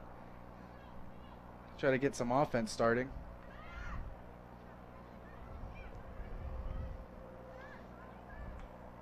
Mertz with the clearance. And that will go out for a Trailblazer throw-in. As we have another substitute in, Tori Page. She will be coming in for Capri Goldsmith.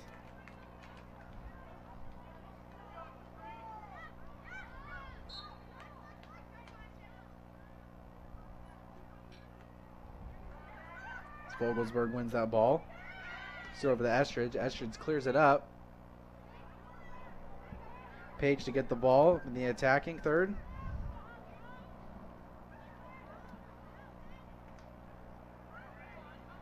with Page. Sends the ball in the middle, and Rodriguez is there to make the diving save.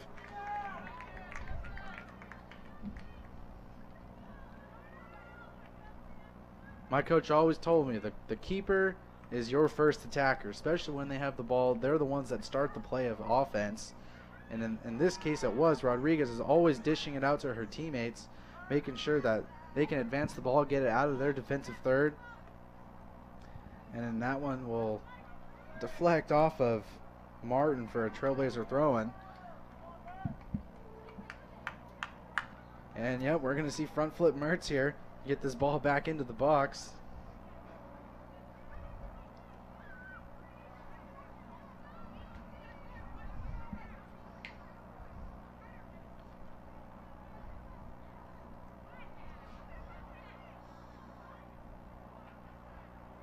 That is a legal throw-in. As long as the feet stay on the ground, it is considered a legal throw-in. As the ball bounces around inside the box and the Eagles get that out of there.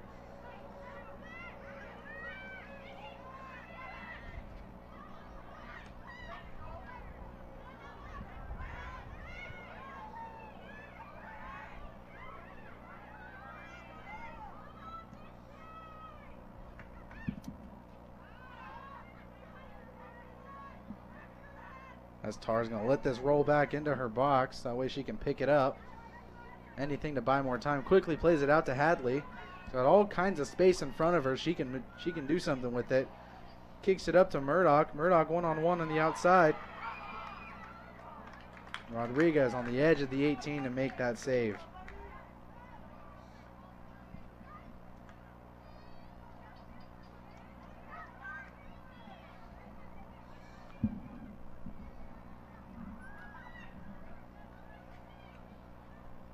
Oh, and a collision. That'd be Kylie Lamb getting the foul. As that was, I believe that was Neighbors doing the foul. A hard collision. As Hadley does the free kick once again. Hopefully cause some mayhem inside the box. Maybe get a toe poke here. A beautiful ball. Murdoch heads it in. Gets deflected. Bouncing around in there.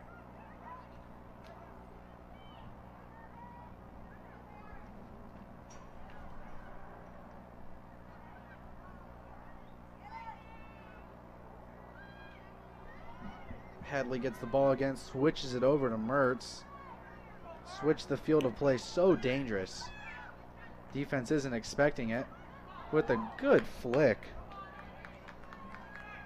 from Estridge. Trying to do some trickery there, maybe catch the Eagle off guard. Rodriguez boots it away.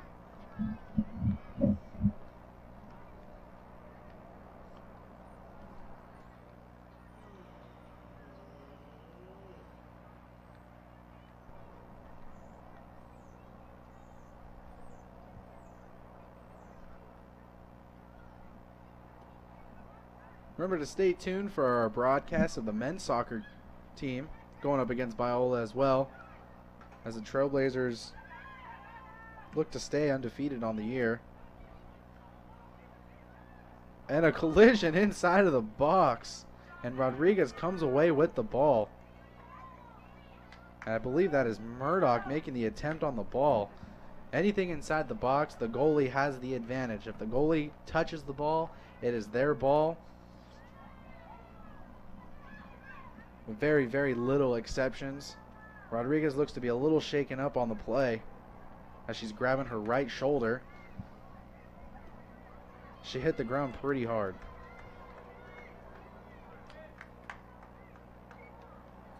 Eagles take a quick throw-in. As Kroll kicks that one back up. Brown with the ball looking to set up a play here.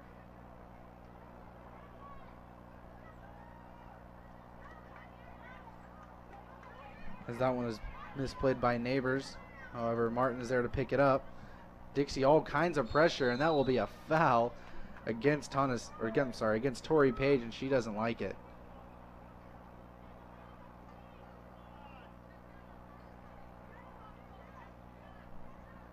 Tana Singley having a little bit of words to the ref.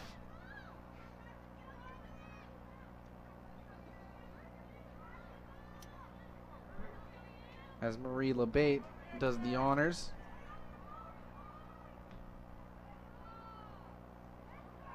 As Mertz is the first one there. Tori Page is going to be there. This is the counterattack for Dixie, potentially. Makes a move, beats the defender, finds Murdoch. She wasn't offsides there, but she probably thought she might have been. Always played with a whistle.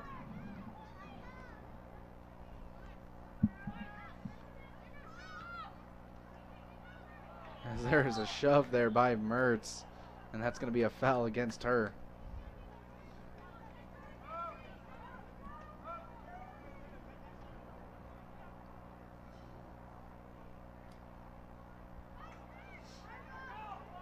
Played short to Marie LeBate.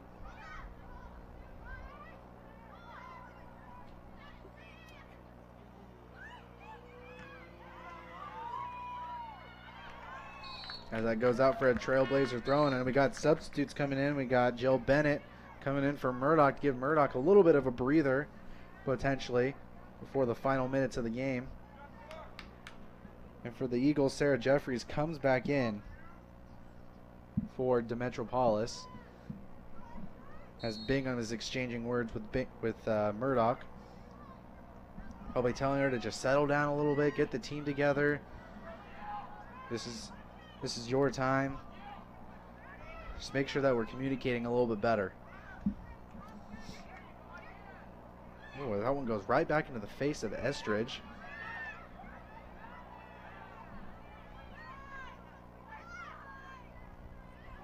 Tori Page wins the ball there.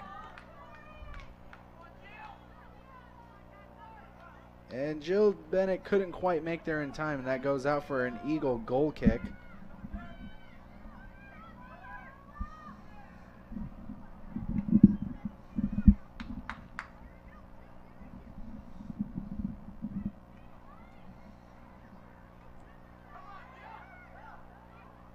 As Jill wins that ball, heads it right back to Rodriguez.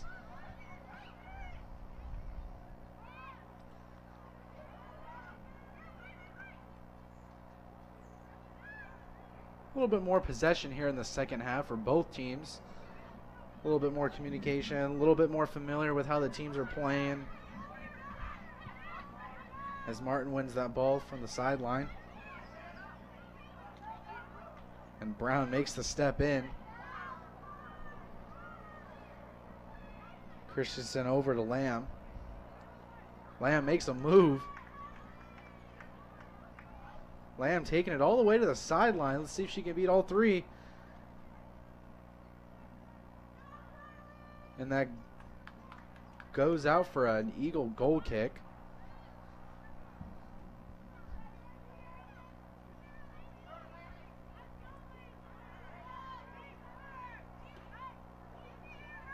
Dixie taking more of a gamesmanship approach to the end of this half.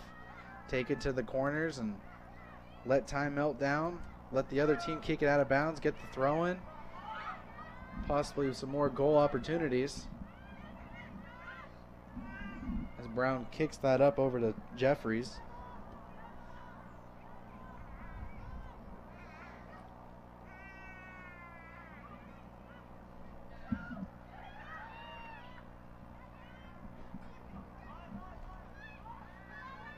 As Tar comes out and challenges the ball and slides and takes that opportunity away from Jeffries. In those kinds of situations, you have to rely on your goalie to come out and stop any type of goal-scoring opportunity. Because if you sit back, that's just asking for trouble. Smart play over there by Tar. As headers going back and forth, about 4 in a row right there.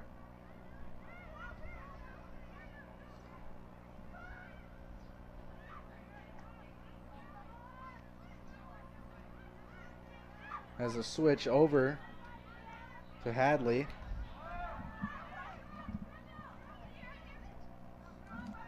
A little bit more up-tempo here with about 13 minutes left in the half. As the ball gets dropped back down to Tar for another reset.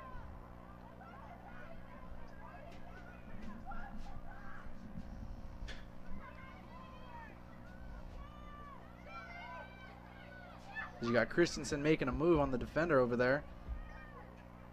Eagles winning that ball back. Another offensive attack right here. As Vogelsberg makes the defensive stop on the play, drops it back down to Tar.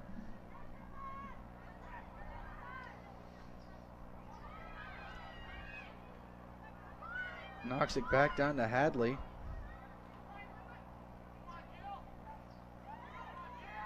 Bennett with the ball. Brown knocks it away from her, though. Only to get it back. Brown there once again. The anchor of that defense, Madison Brown. Vogelsberg gets knocked to the ground by Ramirez. You can see the fatigue here coming into play. A little bit of misplaced passes, ones that should be made easily, but after playing 75, 80 minutes, you're going to get tired, and you just have to, it's all mental at this point. You just have to remember what your game plan is and stick to it. Don't try and do anything that you're not used to. As you get Bennett with the ball once again. Drops it back down to Hadley. Hadley's going to cross that one into the box. And Murdoch just misses the header. It looked like it was going to be a golden opportunity to go up 2-0, but Murdoch just misses the flick. As that goes out for an Eagle goal kick, and coming onto the field is Anne-Marie Alvarez and Maddie Demetropoulos. And that's coming in for Paula Marie LeBate and Jeffries once again.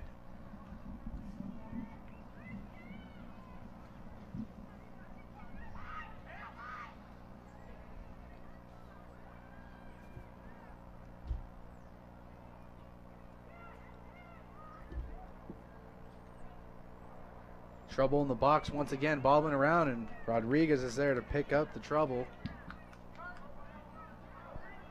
Quick counterattack here for the Eagles. As Mertz makes the play right there. Page getting the ball, passing it back out with another through ball. Rodriguez makes the step on the play, stop any trouble. Rodriguez getting a lot more work here in the second half.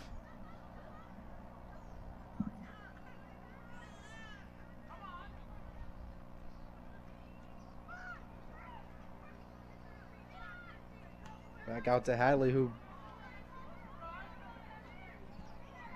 it's going to be Martin taking up the ball. Martin passing it back out to Ramirez. As Bailey Kroll steps in, makes that play.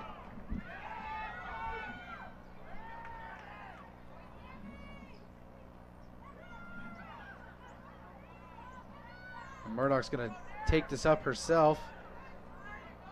Pass it up to Singley, but Brown is there once again with another stop.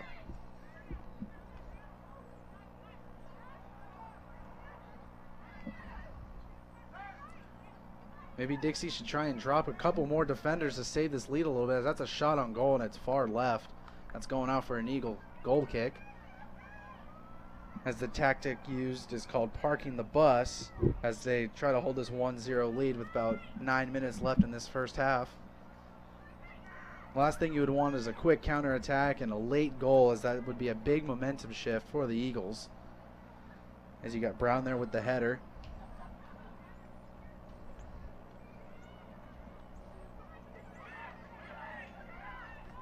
As a shot on goal, and Rodriguez is there right in the middle of the goal.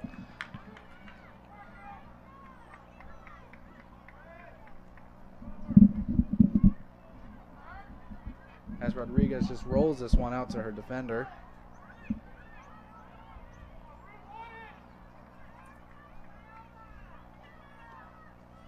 Trailblazers just taking it up the corner, and hopefully for a corner kick. As that's a, oh, Rodriguez just out of the reach, and it's bobbling. Murdoch's there.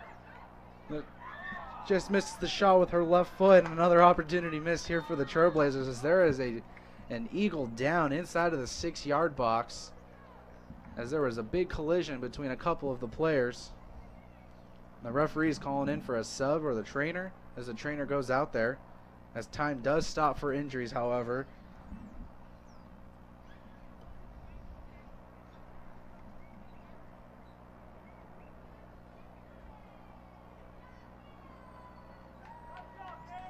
Trouble inside of the Eagles 6-yard box, as there was a lot of opportunities that were available for the Trailblazers. If Murdoch would have gotten that connection with her left foot, it could easily be 2-0 right now. The more important thing, though, is we need to see if the Eagle defender is going to be okay, possibly a concussion protocol here. She did get sandwiched between two players, and she gets up, and I believe that is Sarah Jeffries. She's being helped off the field.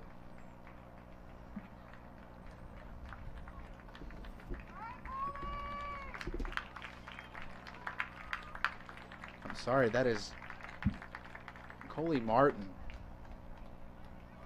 As coming in for her is going to be number 13, Sierra Miller. This play is going to resume shortly.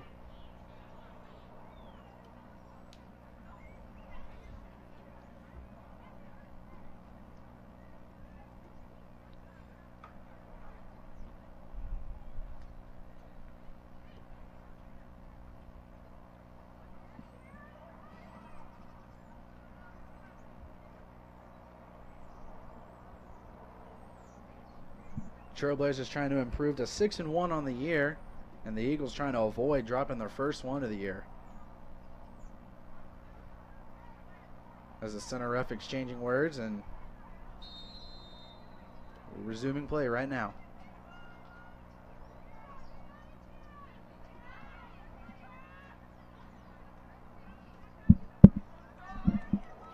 Estridge with the ball looking for Page, and Page has got a shot on the goal, and it's a shot, and it hits the field goal post just above the crossbar.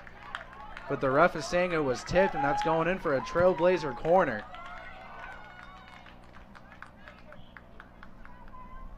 Going to be seeing Tana Singley here doing the honors, as Capri Goldsmith is the substitute. And she is coming in for Tori Page. Christensen with that, Goldsmith with that speed on the outside is what they need with the 7-minute mark approaching here left in the game. Singley looking for her 6th assist on the season.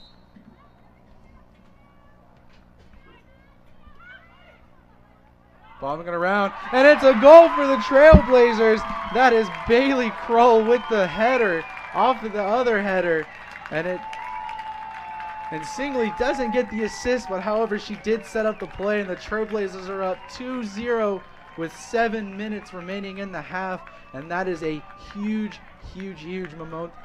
momentum builder for the Trailblazers, as now they will probably look to park the bus to hold on to this lead, and that is just deflating for the Eagles, as they had so many chances throughout this game, and to just let one slip by.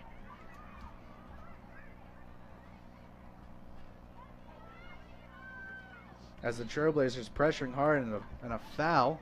A quick restart here coming up for the Eagles as Brown takes the kick.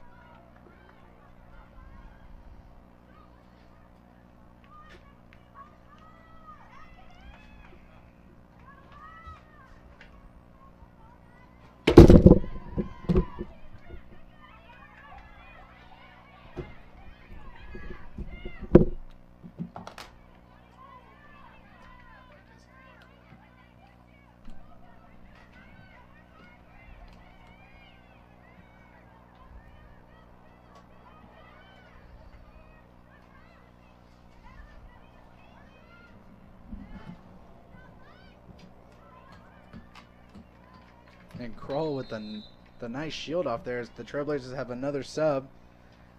Coming in for them is number 12, Brianna Parkinson. Coming in for her is going to be number 11, or coming out, however, is going to be Hunter. Taking the goal kick is going to be Tar once again. But the Eagles playing up high, so can't play short here. Got to boot it away with Estridge over there.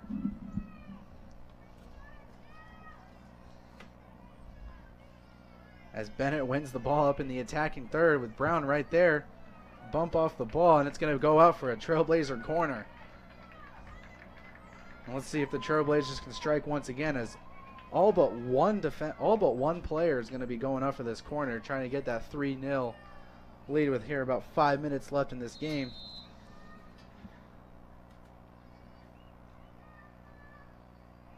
As it looks like there's going to be another substitute.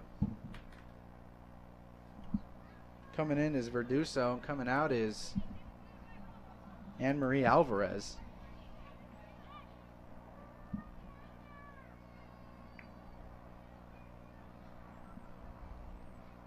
Montana Hadley doing the gamesmanship part and just taking her time to take this corner kick.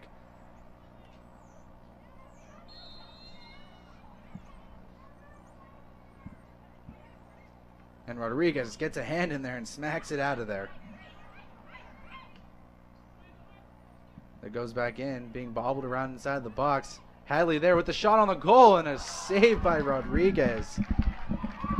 Almost another opportunity for the Trailblazers.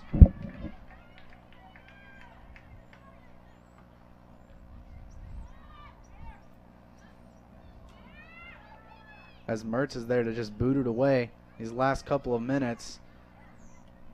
Trailblazers want to play keep away, not allowing the Eagles to have any sorts of possession at all. Would be the smart tactic here.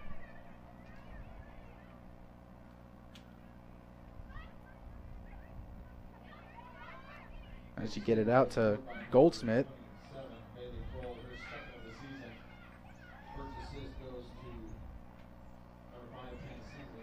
So Tana Singley, however, did get the assist, so that is her 6th on the year.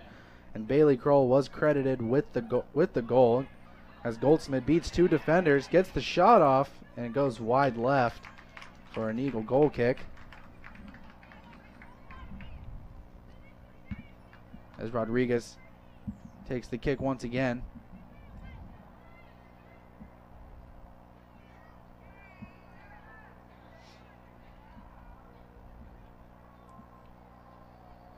As it goes off of Bennett for an Eagle throw-in.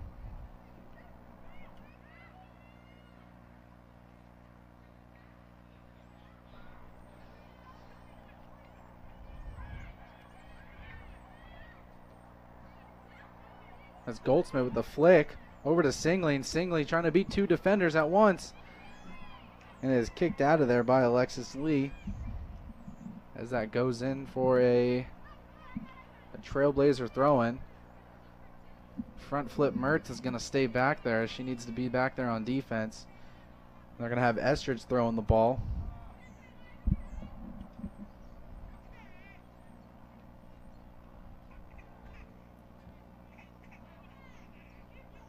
Rodriguez there to make the save. As she rolls it out, trying to get a quick counter attack, but Dixie's got 5 defenders back there now.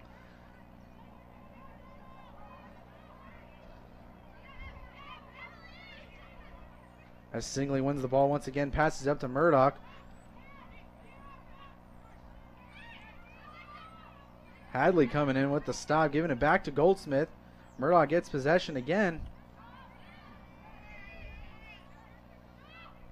And that one is kicked out by Hadley. An Eagle throw-in. Quick play here for the Eagles.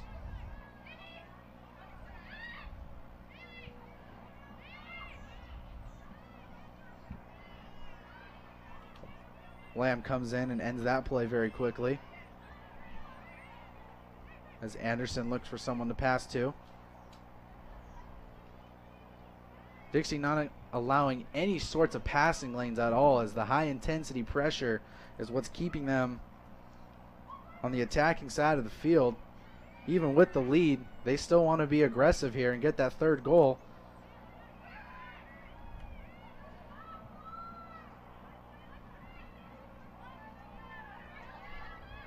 Verduso on the outside, cuts back in, kicks it over to Brown. Brown's going to make a move. And a sliding defensive tackle by Lamb. There's a minute left in the game. Dixie can just dribble this one out. As Goldsmith makes the save on the sideline.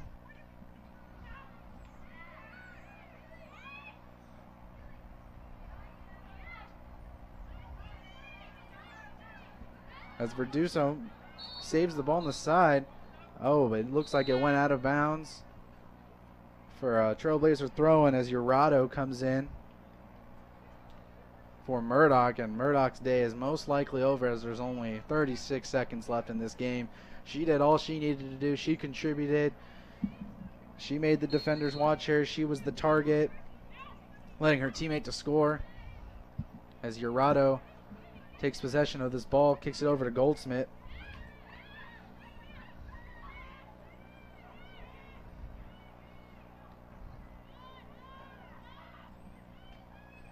As Lee gets possession of the ball, it's a 4-on-1 though. Mertz comes in.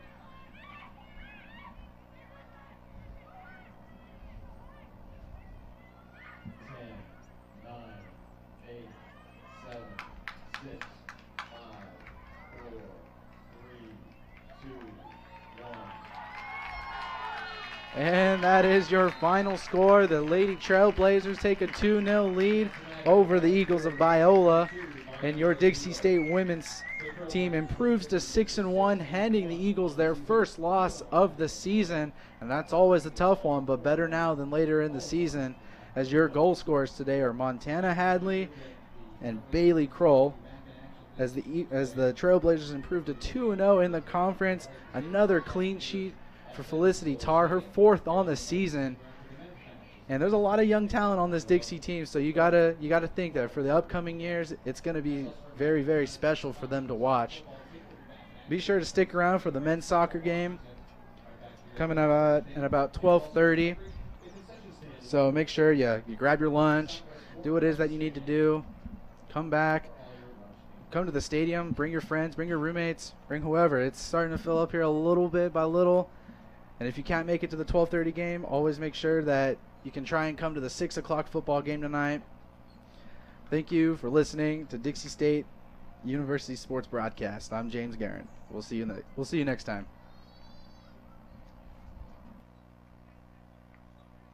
It's my first time for soccer. It's a little hard, but That's good, dude. I tried. My very first time was on Thursday night, so. Oh, you did Shamana? Yeah. Were you by yourself? Yeah. It's a little hard. Yeah, it's kind of nerve-wracking though.